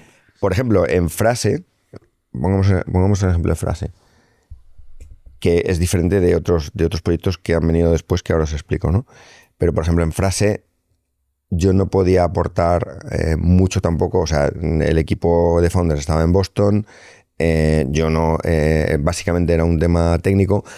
Frase, aparte de ser bonito por esta historia, lo que fue bonito de Frase también fue que Tommy y Frankie era el CTO, Tommy era el CEO, digamos, ¿no? Pero implementaron una estrategia de inbound muy exitosa. O sea, ellos consiguieron que todo el negocio fuera inbound, ¿vale? Entonces, con muy poco, digamos, inversión en marketing, en paid ads y todo esto, ¿no? O sea, aquí no podías aportar el conocimiento de canal. Claro, exacto. Entonces, digamos que yo, por ejemplo, ahí no tuve que dedicarle, o sea, yo estaba, por supuesto, pues con comunicación fluida, etcétera, pero eso no me implicaba tiempo. Realmente, en Frase yo no dediqué mucho tiempo, excepto a lo mejor en el último momento, En justo el cuando el earnout, earnout, a buscar los amigos. ahí sí, Todos que ahí compraran. sí que me puse, ¿no? Un sprint. Ahí ya no estaba en Devo, porque ya me había ido, ¿no? Porque eso fue en 2021, 2022. Entonces, ¿qué os estaba comentando? Bueno, entonces, ¿Cómo ocurrió gestiona esto. este paralelismo, no?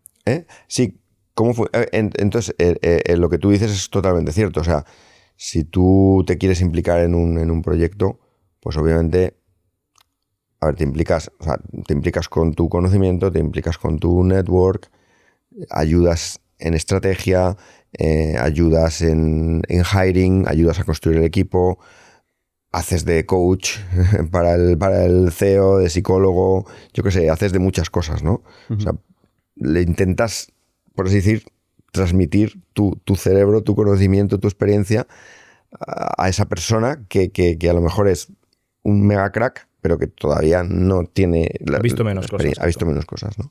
Entonces, pues eso es lo que intentas, ¿no? Y eso lo puedes hacer de muchas maneras.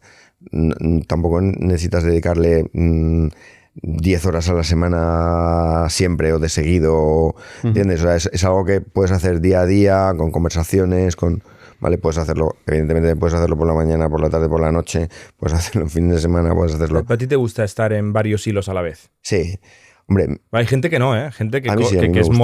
monotema y no le gusta hablar de ningún otro tema. A mí, es verdad. Y lo lleva muy mal el llevar varios temas a la vez. Yo no sé si porque soy caótico mentalmente por alguna extraña razón, pero sí que me gusta llevar ¿No te varios ha dado temas a problema la vez. nunca con los insights o los euroceos o todos estos inversores que digan, oye, pero tú tantas cosas que haces, ¿no? En tu LinkedIn, estás en 5 sitios a la vez, pero yo solo soy en uno. Nunca te han, No, te han tocado realmente, no. el sombrero. No, porque además, a ver, si también se trata de cumplir tus obligaciones. O sea, eso es como yo que sé, como vosotros tenéis, ¿cuánta gente tenéis en teletrabajo? Pues no, o sea, es decir, tú lo que tienes que hacer es cumplir tus obligaciones, estar cuando hay que estar, en los sitios que haga falta. Así que Otro de los problemas del teletrabajo, que no entraremos, pero sí, claro, puedes estar en 1000 sitios, ¿no? Claro. Bueno, de hecho, durante el COVID había en Reddit, ¿no? El pluriempleo Sí. era muy famoso. Un La programador que estaba en 8 que estaba empresas. en varias Sí, empresas. y en 10 y en 11, ¿no? Y la gente, a ver quién ganaba, quién tenía más trabajos, Big Tech de 300.000 pavos o de 120.000 cada uno. Sí. O sea, había gente sacándose ahí un dineral y no tal. Pero bueno, Que ojo, porque cuando eres el responsable de canal y tienes un objetivo de ventas, no, bien, y es has fácil de metido- medir si estás consiguiendo el objetivo y o has no. puesto millones de euros, Exacto. que es todo tu patrimonio en la empresa. También. O sea, Eso nadie también ayuda. nadie viene a pedir explicaciones cuando tú has puesto tu patrimonio en la empresa. Estás muy alineado. Correcto. En que le La vaya bien a esa- alineación la tienes Está de fácil. serie, Está digamos, fácil. de serie. ¿Qué pasa luego cuando sales de Devo y vuelves a juntarte con Castillo? Bueno, Bueno, tiene que primero, salir antes Pedro, de eso, ¿no? El claro, otro sí, Pedro. no, ahora hay un periodo, digamos, un gap. Yo salgo de Devo en finales de 2019. En febrero, creo que fue de 2020, fundo una compañía que se llama Arex Data. Que esta compañía es un copycat de una compañía americana que cotiza en el Nasdaq que se llama Varonis, ¿vale?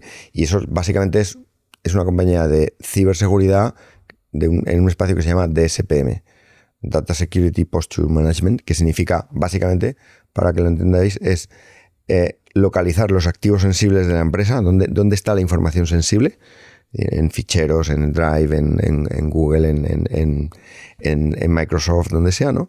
En ficheros, en file servers, en almacenamiento en red, donde sea, en los equipos de los usuarios, localizar dónde está esa información sensible por criterios que se definen qué es una información sensible. Y una vez No que es la nada tienes, obvio, ¿eh? no es nada obvio, claro. No es nada obvio. ¿Cómo es eso? Pero bueno, hay maneras de hacerlo, ¿no? Entonces, una vez localizas dónde está esa información sensible, lo que haces es auditar quién está accediendo a esa información sensible y qué está haciendo con ella, ¿vale? Porque hay muchas veces que en recursos compartidos, por ejemplo, en Factorial tenéis que tener pues recursos compartidos en Drive, donde sea, ¿no? Inadvertidamente alguien puede colocar en esos recursos compartidos información sensible, inadvertidamente o no, ¿no?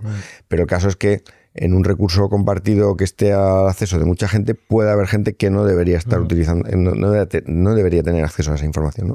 Entonces, bueno, Ares Data lo que hace es esto. Esto es el DSPM, explicado así muy fácil.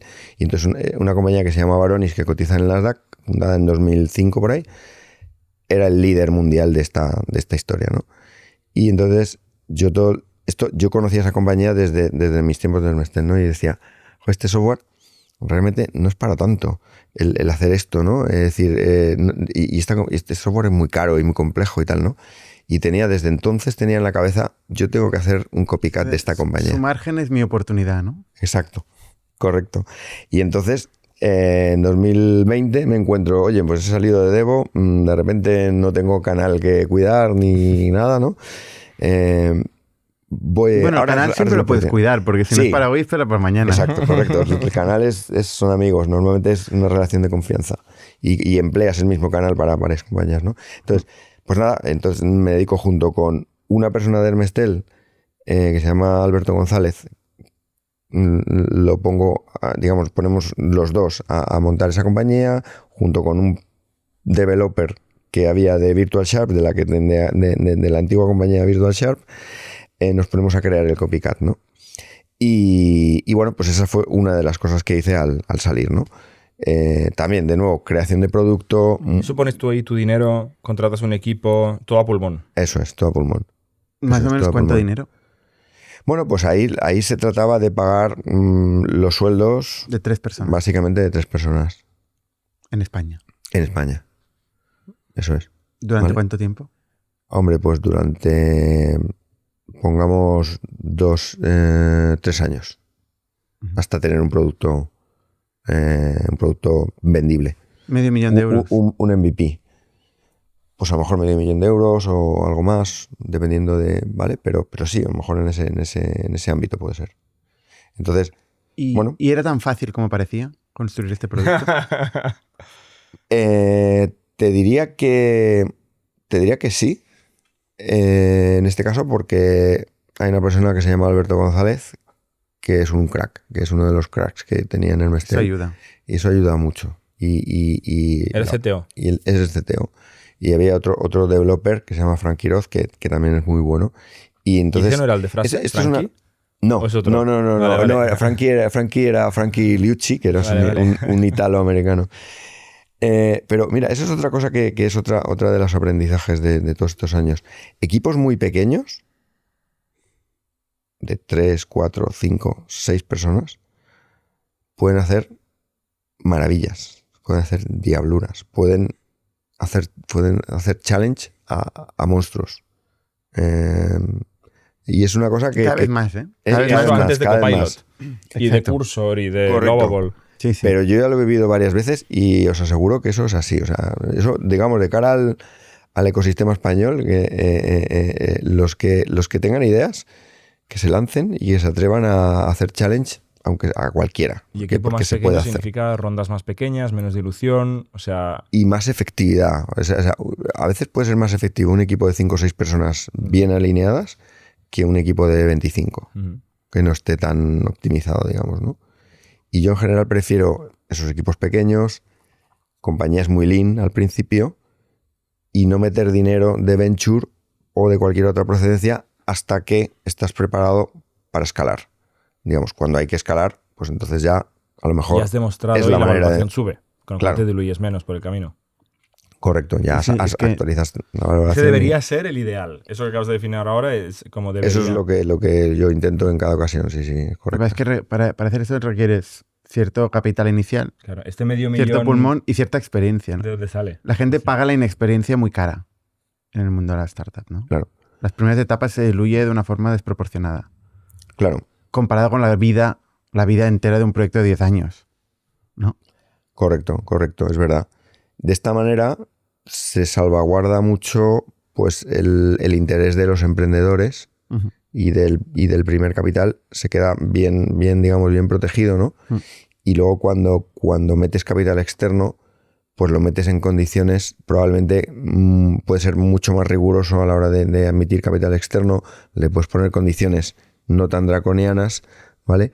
Y hacer en general pues un deal más lógico, ¿no? Y eso si te sale bien, pues es cojonudo, ¿no? Obviamente estás asumiendo el riesgo de que no salga, porque nosotros nos podíamos haber encontrado, oye, después de 3 años hemos intentado construir el producto de Varonis y lo hemos construido un churro, ¿no? Y esto no se puede vender. Entonces, ¿Y esta compañía cómo va? esta compañía va, la verdad es que va muy bien, porque mira, ahora está como en 1,5 millones, vamos a acabar de ARR este año. Y el objetivo para el año que viene es también unos 4 millones de ARR.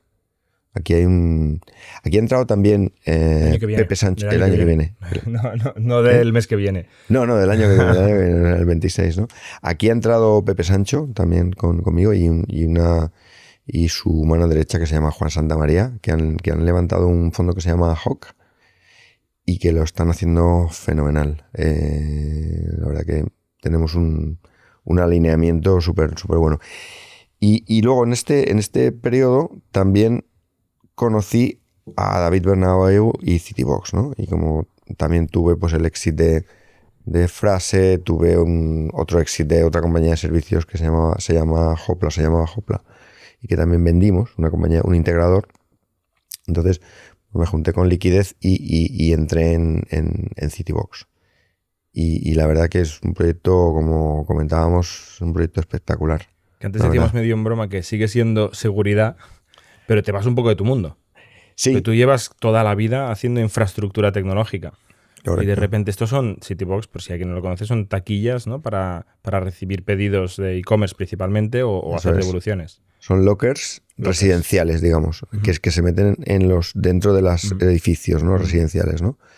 Y claro, esto es mucho más cómodo para el usuario final. O sea, el modelo de negocio es: yo coloco los lockers a coste cero para la comunidad de propietarios y para el usuario final, y el precio, digamos, el precio lo pagan los carriers, los que llevan el paquete, que están ahorrando muchísimo tiempo porque entregan a pie de calle, por así decir, envío, el primer intento. Y al primer intento, ¿vale? Ahí también entras con el primer dinero en la compañía. No, con un 20%. Este es totalmente diferente.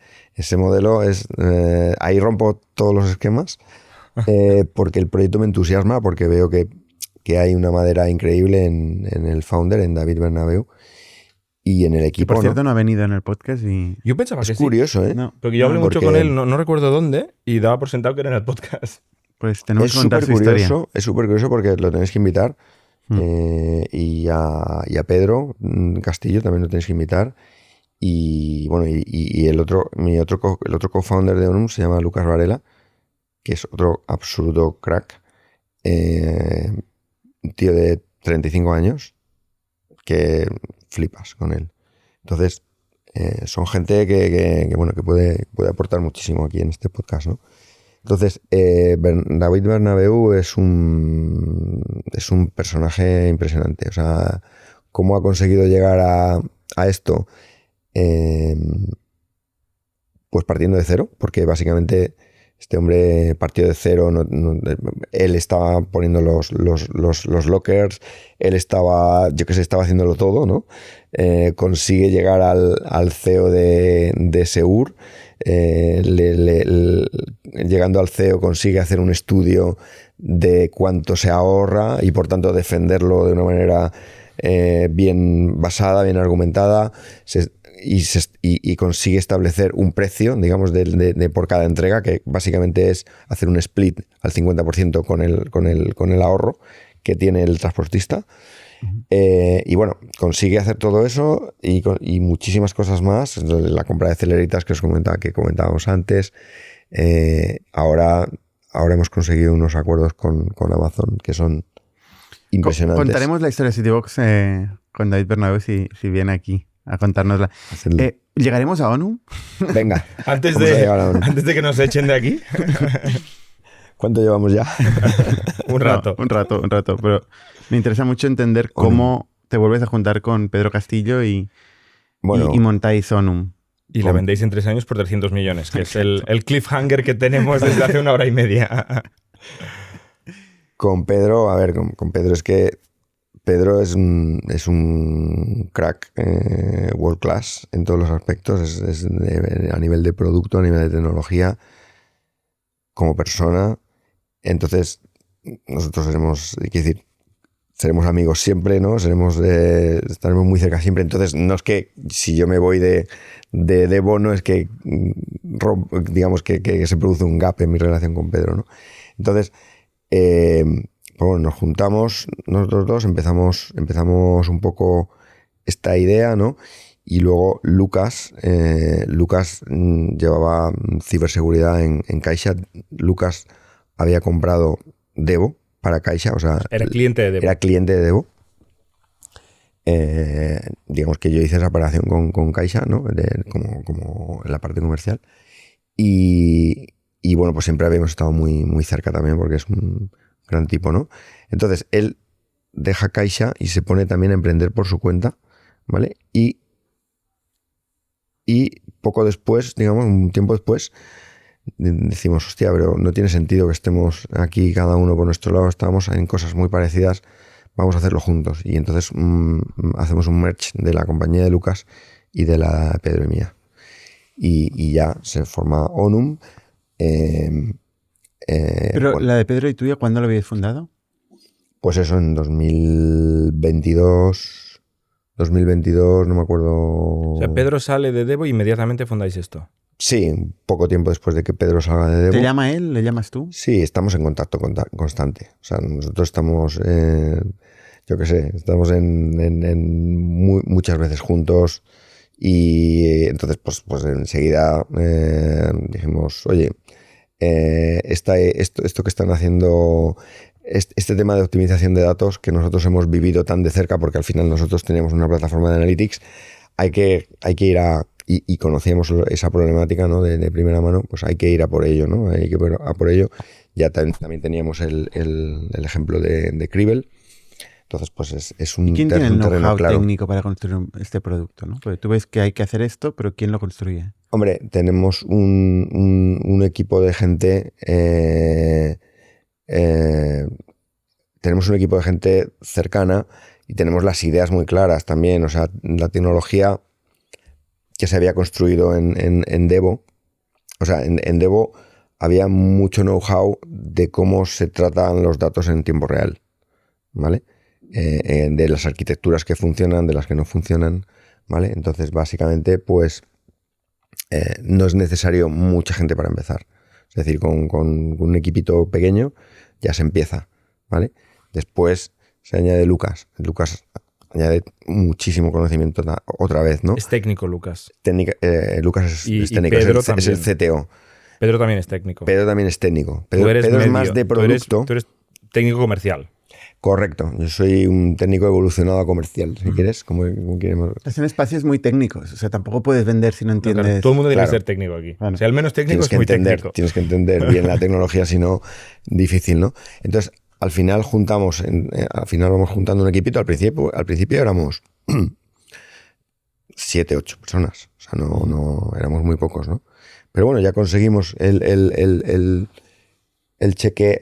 Al final, Pedro y yo habíamos puesto un dinero que al final lo tuvimos que quitar porque teníamos que dejar sitio a Insight y a Kivo. Quitar. Tuvimos que quitar el dinero, sí. O sea, tuvimos que... O sea, vendisteis acciones. Sí, digamos ¿Cómo que... se quita el dinero? Bueno, porque habíamos entrado con un préstamo participativo. Vale. Entonces, pues se Lo devolvisteis. se devuelve el préstamo Ah, participativo y ya está. ¿Sabes? Entonces, tuvimos que hacer eso porque en la ecuación, pues, querían estar... ellos dos querían estar y había Kivo Insight. Kivo Insight. Y Pero había ahí porque está bien que quieran estar, ¿eh? Pero también nos tiene que interesar a vosotros.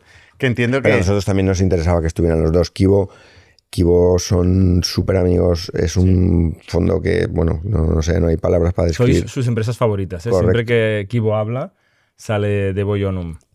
Es que, a ver, es así. A ver, Kivo ha tenido muchos otros éxitos, ¿no? Pero la cercanía que tenemos con ellos, con Aquilino, con Javier Torremocha, con Juan López, es tremenda. Entonces, pues, tenemos que contar con ellos. O sea, es obligatorio, ¿no? Es un poco de karma inversor-emprendedor. Correcto.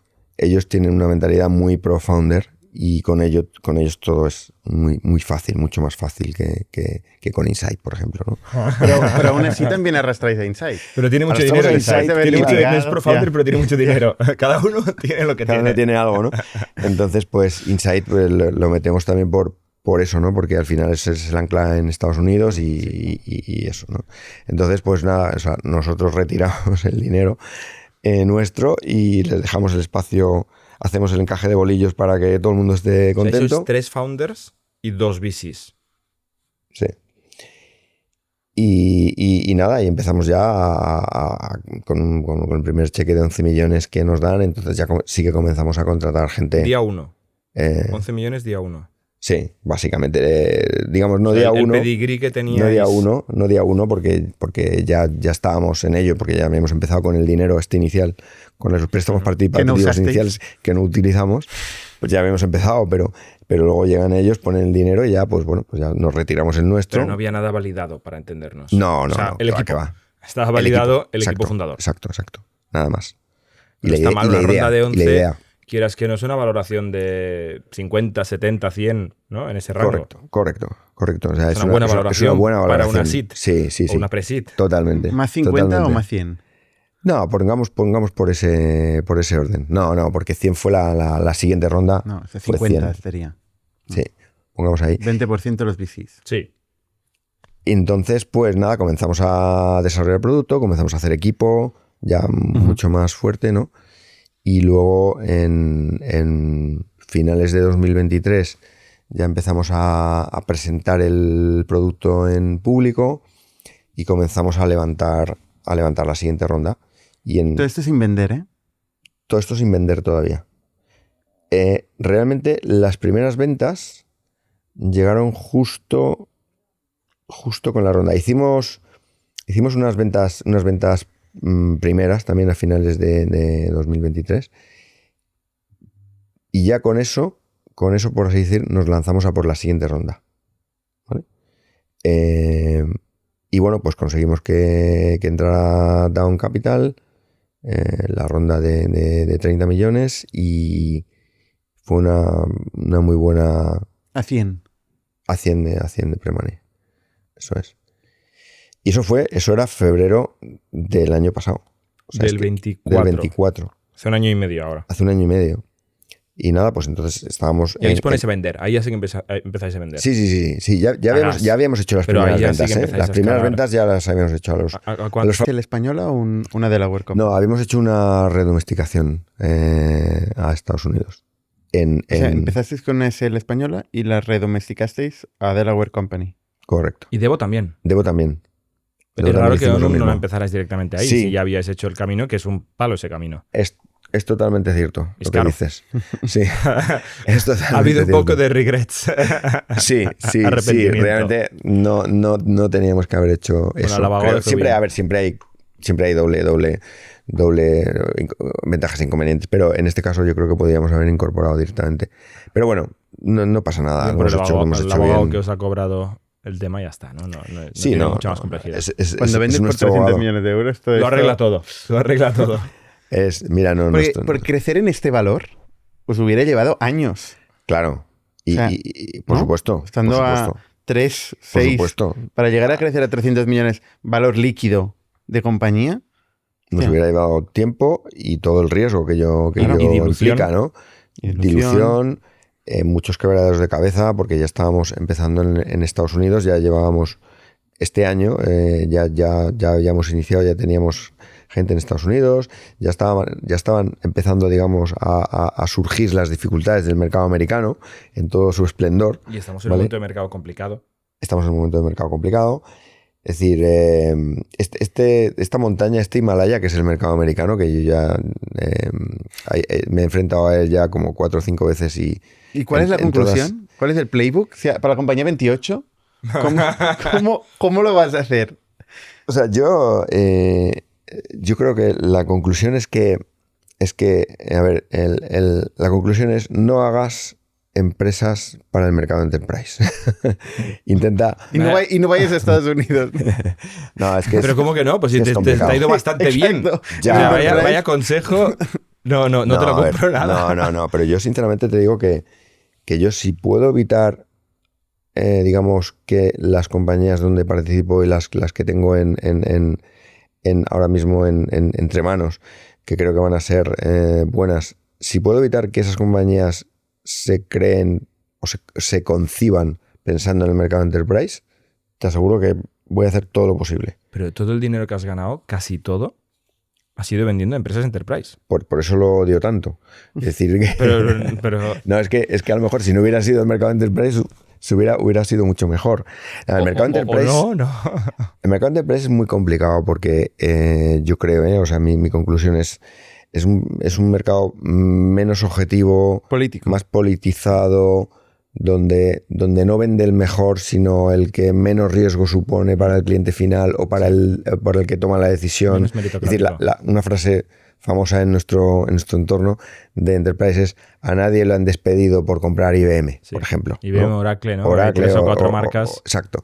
Mientras que si tomas el riesgo y metes una startup, ahí sí que te la estás jugando. Correcto. ¿Por qué compraste esto si no estaba ni en Gartner, ni Correcto. estaba aquí, ni estaba allá, ni lo conocía? ¿Sabes? Entonces, el mercado enterprise en ese sentido yo creo que es desagradecido, complicado. La gente que te apoya, luego, gente que te apoya, por ejemplo, cuando estás en una etapa previa, cuando luego vas y le pones un contrato delante de la mesa, le tiembla el pulso para firmarte 50K. ¿Sabes? O sea, que es... Pero cuando la pegas, ¿eh? En Enterprise. Sí, Dicho todo Cuando esto, cierras un dicho deal, todo esto, Claro, un deal de cientos y 300.000 euros. cientos y miles de millones de dólares de valor creado vendiéndole a Enterprise. sí, ciertamente es así, pero yo, por ejemplo, admiro compañías, por ejemplo, como lo que hemos dicho antes, Datadog, admiro, por ejemplo, que sea... Datadog está subiendo Enterprise cada día. Sí, pero yo prefiero hacer Tiene el todo. playbook, Tiene todo, pero al cada- revés. está haciendo Sí, double sí, down sí. en Enterprise. Totalmente. Pero Pero yo prefiero hacer el play al revés. O sea, yo entro en el mid-market, consigo muy buena reputación, mucha credibilidad, mucho inbound, es decir, huyo de todo lo que sea venta directa o tener que contratar a grandes legiones, a grandes equipos comerciales que te cuestan un huevo, ¿no? Entonces consigo todo en inbound, con una maquinaria de marketing perfecta, generación de contenido, ¿vale? Y luego, cuando ya eres exitoso en ese segmento, el enterprise viene a ti, porque ve que se va a ahorrar dinero contigo, ve que es una tecnología que funciona, y entonces ellos vienen a ti. Cuando quiere viene lo cool y moderno que el mid-market se ha atrevido a probar, quizá, ¿no? Claro. No solo quiere IBM, al final la enterprise se aburre de IBM. Exacto. Tú le has demostrado que eres innovador, que funcionas. O sea, lo que dices no es de no ir a enterprise, sino que es pensar en una herramienta que se venda sola, que sea casi consumer, Exacto. para luego eventualmente acabarla vendiendo Enterprise, ¿no? Exacto. Esa es la historia completa. Exacto. Al final, hombre, todos queremos vender a Enterprise al final, pero no con ese coste extraordinario de ventas que es monto un equipo en Estados Unidos, pongo ahí X millones de dólares al año, unos y es cuantos, binario, ¿no? y luego vamos a rezar, luego Sí. a ver qué ¿Vendes pasa. esos 10 a ver millones si... o ninguno? Exacto. No hay término medio. Claro. ¿Y tienes Entonces, algún consejo para fichar a un VP americano? Un VP americano. Sinceramente, a ver, tendría que ser una persona que... A ver, primero, punto número 1, que venga del espacio en el que estás, ¿no? Es decir, o sea, una persona, si estás vendiendo ciberseguridad, que venga del espacio de ciberseguridad y que lo conozca bien y que tenga reputación, ¿vale? Y que tenga historia. Segundo, que haya hecho startups, ¿vale? Que haya hecho startups y que no venga de una gran corporación, ¿vale? Porque la gente que viene de gran corporación ha perdido, digamos, muchos conceptos, entre comillas, o no los ha tenido nunca porque no ha estado en una startup, ¿no? Entonces esas dos cosas creo que son fundamentales. Y luego, pues bueno, que sea una persona que convenza por determinación, por haber estado otras veces partiendo de cero en mercados tan complicados, ¿no? O sea, Eso del es lo 0 a que- 1 le das mucha importancia, la experiencia de ir de 0 a 1. Sí, totalmente. Sí. Entonces, No hay muchos Y no- de no estos. No hay muchos. O sea, puede haber muchos que han ido de 0 a 1, pero no que han ido de de 0 a 1 1 a quiere 10. decir from scratch, ¿no? Sí, de partir from scratch. O sea, Claro. que hayan ido de 0 a 1, pero que también han tenido experiencia como VPs. Liderando en la empresa, 100 personas. Es que eso de yo no- 10 a 100. Es que sí. eso no lo pediría. No lo pediría, No. por lo menos al principio, ¿vale? Yo O pediría... sea, animales de startup. Claro.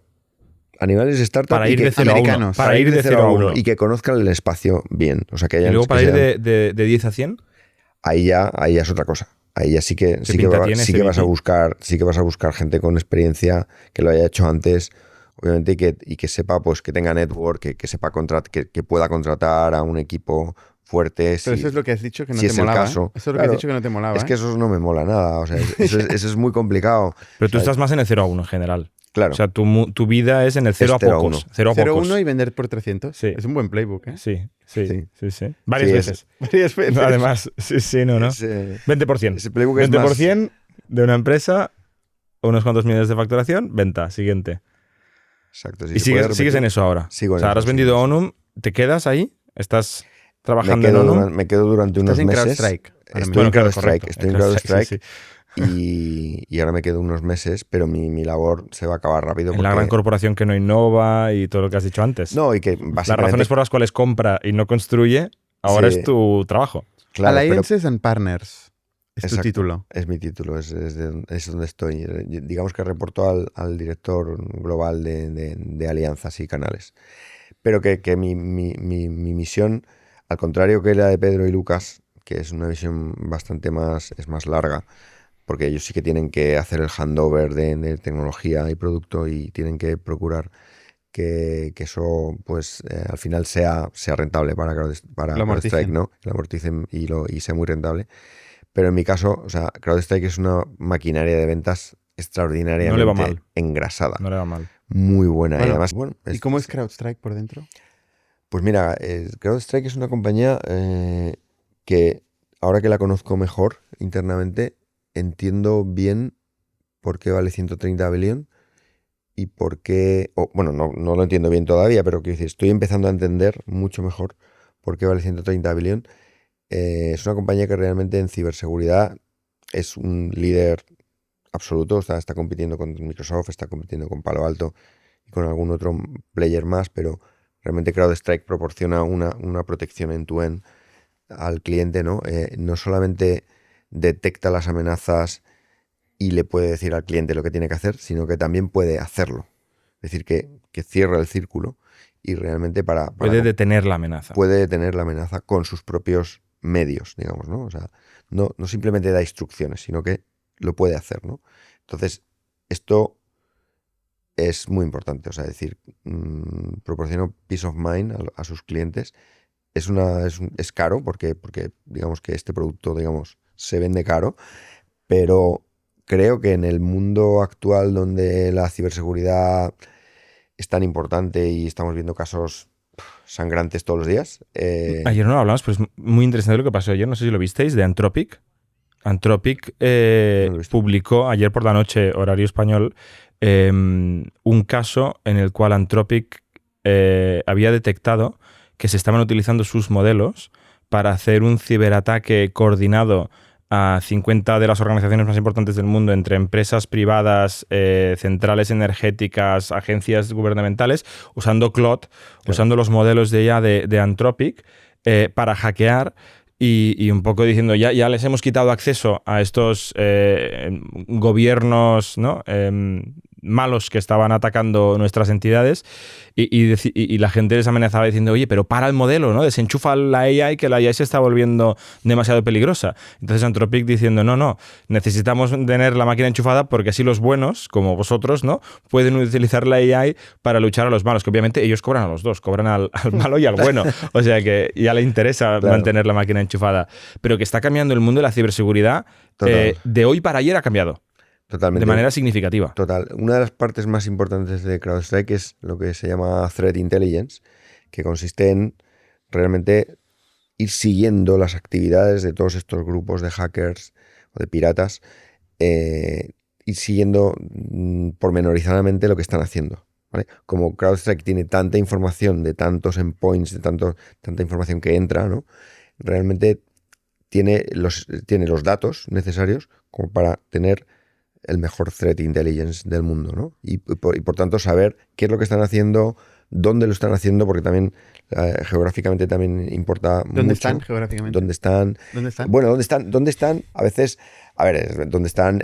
Mira, he visto algún mapa, pero bueno, obviamente están en los sitios que ya sabemos, están en China, están en Rusia, están en Corea, también están en Europa, también están en Estados Unidos, es decir, que están por casi todos los sitios, ¿no? Pero malos, pero que bien le vienen a CrowdStrike, que existan. Sí, en este caso, vale, vendemos protección, ¿no? Con lo cual, es verdad. Y como cada vez, pues desafortunadamente, además los ataques son indiscriminados.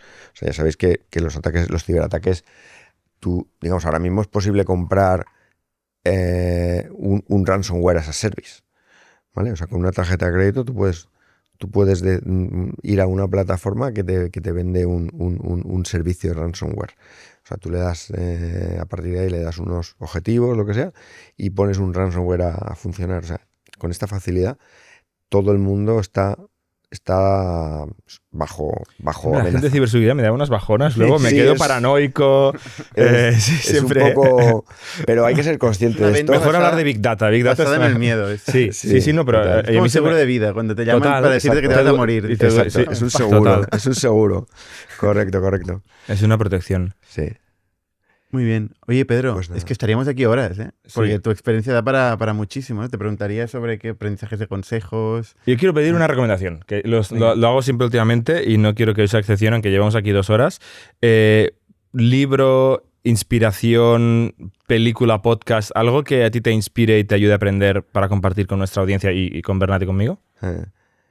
A ver, el podcast vuestro No, no vale, ese no Es vale, bueno, este no vale. Es bueno, os lo digo y Gracias. Y eso sí, Concretamente porque, En directo, ¿no? El que estamos haciendo. No, pero oír las historias de los emprendedores, sinceramente, yo una cosa que siempre digo es, hay que o sea, todo consiste en aprendizaje. O sea, tu capacidad de aprendizaje es lo que te define, es lo que define tu habilidad para crear nuevos proyectos exitosos, ¿no? Tienes que estar siempre con la mentalidad limpia, no pensar que eres muy listo, no pensar que ya lo has visto todo, sino siempre cuestionarte, pensar que lo que te valió en un momento dado ahora ya no es válido porque Es una ha cambiado humildad, una todo. humildad. Es humildad, efectivamente, es ser humilde y ir con esa actitud todo el tiempo, ¿no? A mí, por ejemplo, algunos libros así que dices, ahora, bueno, en podcast hay uno que se llama Colossus, que no sé si lo Es una red conocéis. de podcasts. Colossus. Esto, ¿no? Es un, Sí. Bueno, hay un podcast ¿Vale? también tecnológico general, bueno, o sea, no es tecnológico específicamente, es Ujú. general, ¿vale? Este me gusta bastante. Vale. Luego, en libros, pues, por ejemplo, en Innovator's Dilemma, por ejemplo, que has mencionado, o Crossing the Chasm, Ujú. también son libros que siempre me han inspirado un poco para entender el mercado y todo esto, ¿no? Por cierto, estuve una vez con Clayton Christensen, Ujú. el de Innovator's Dilemma, estuve en un evento en una RSA, creo que fue en San Francisco. La RSA conferencia es de seguridad. La conferencia de ciber. Allí Hay que ser valiente para ir ahí porque siempre te hackean, ¿no? Sí, tienes que ir sin nada. Es como un Tienes que ir sin meme nada, que ¿no? siempre hackean a la Te gente deja- de la audiencia. ¿Sí? Sí, sí, para demostrar el estado del arte. Es como, ahora saca todos el móvil. ¡Ja! Me acabo de sacar una foto con la cámara de tu móvil y la tengo aquí en la pantalla. Cosas así espectaculares he visto ¿sí? yo varias Sí, veces. Sí. pues, este tipo de miedo. cosas. Claro, todos los hackers del mundo juntos. Imagínate. Y bueno, y ya te digo, y a veces sinceramente no tengo tanto tiempo de ver tantas cosas porque lo que más hago es gastar tiempo con los proyectos, ¿no? Y con los founders. Sigues invirtiendo. Sí, o sea, sí, porque Ahora esto es más. una- En esto pocos es una meses, droga. en pocos meses pasará algo, porque has dicho que tú no tienes que quedarte más que unos pocos meses. Correcto. No sé si pasará algo, bueno, esperemos que algo habrá, algo que tendrá que seguir pasando, ¿no? Con los proyectos que hay en marcha y la verdad que, ¿Montarás otro ONUM? pues, hombre, si Castillo y Lucas se animan, hombre, ellos tienen más recorrido que yo. A mí mi mujer me pide todos los días que me retire, que no haga nada más, ¿no? Y yo le digo que sí, que estoy en ello, Considerando. que estoy en ello. Para cuando tengas 85. Más o menos, ¿no? No, pero a ellos les queda mucha cuerda. A Pedro, bueno, Pedro tiene ahora, yo creo que tiene 52 o Yo creo que a 3. todos os queda mucha A cuerda Lucas- si acabáis de montar un A Lucas le queda mucha cuerda. Y vamos, yo con ellos, por supuesto, al fin del mundo. Vamos, o sea, es decir, lo que sí que intentaré es, digamos, tener un poco de leeway, digamos, de poder no estar tan en la línea frontal, porque eso cada vez es más complicado en mi caso, en mis circunstancias y tal. Yo ya tengo 2 nietas maravillosas, quiero estar con ellas, quiero estar con mis hijos, quiero dedicar más tiempo a la familia, que se lo merece. Ha tenido un déficit ahí muy, muy grande. Pedro, durante muchas mucho tiempo. gracias por contarnos tu experiencia. Encantado. Te traeremos otro día seguro. En Encantado. una tertulia o ¿no? Cualquier oportunidad creo que estaría muy bien. Muchas gracias, encantado. Y nada, con los demás. Y enhorabuena por todo lo que estáis haciendo, de verdad que es una gran labor, ¿eh? Os lo prometo. Enhorabuena a ti. Gracias. Hasta la semana que viene.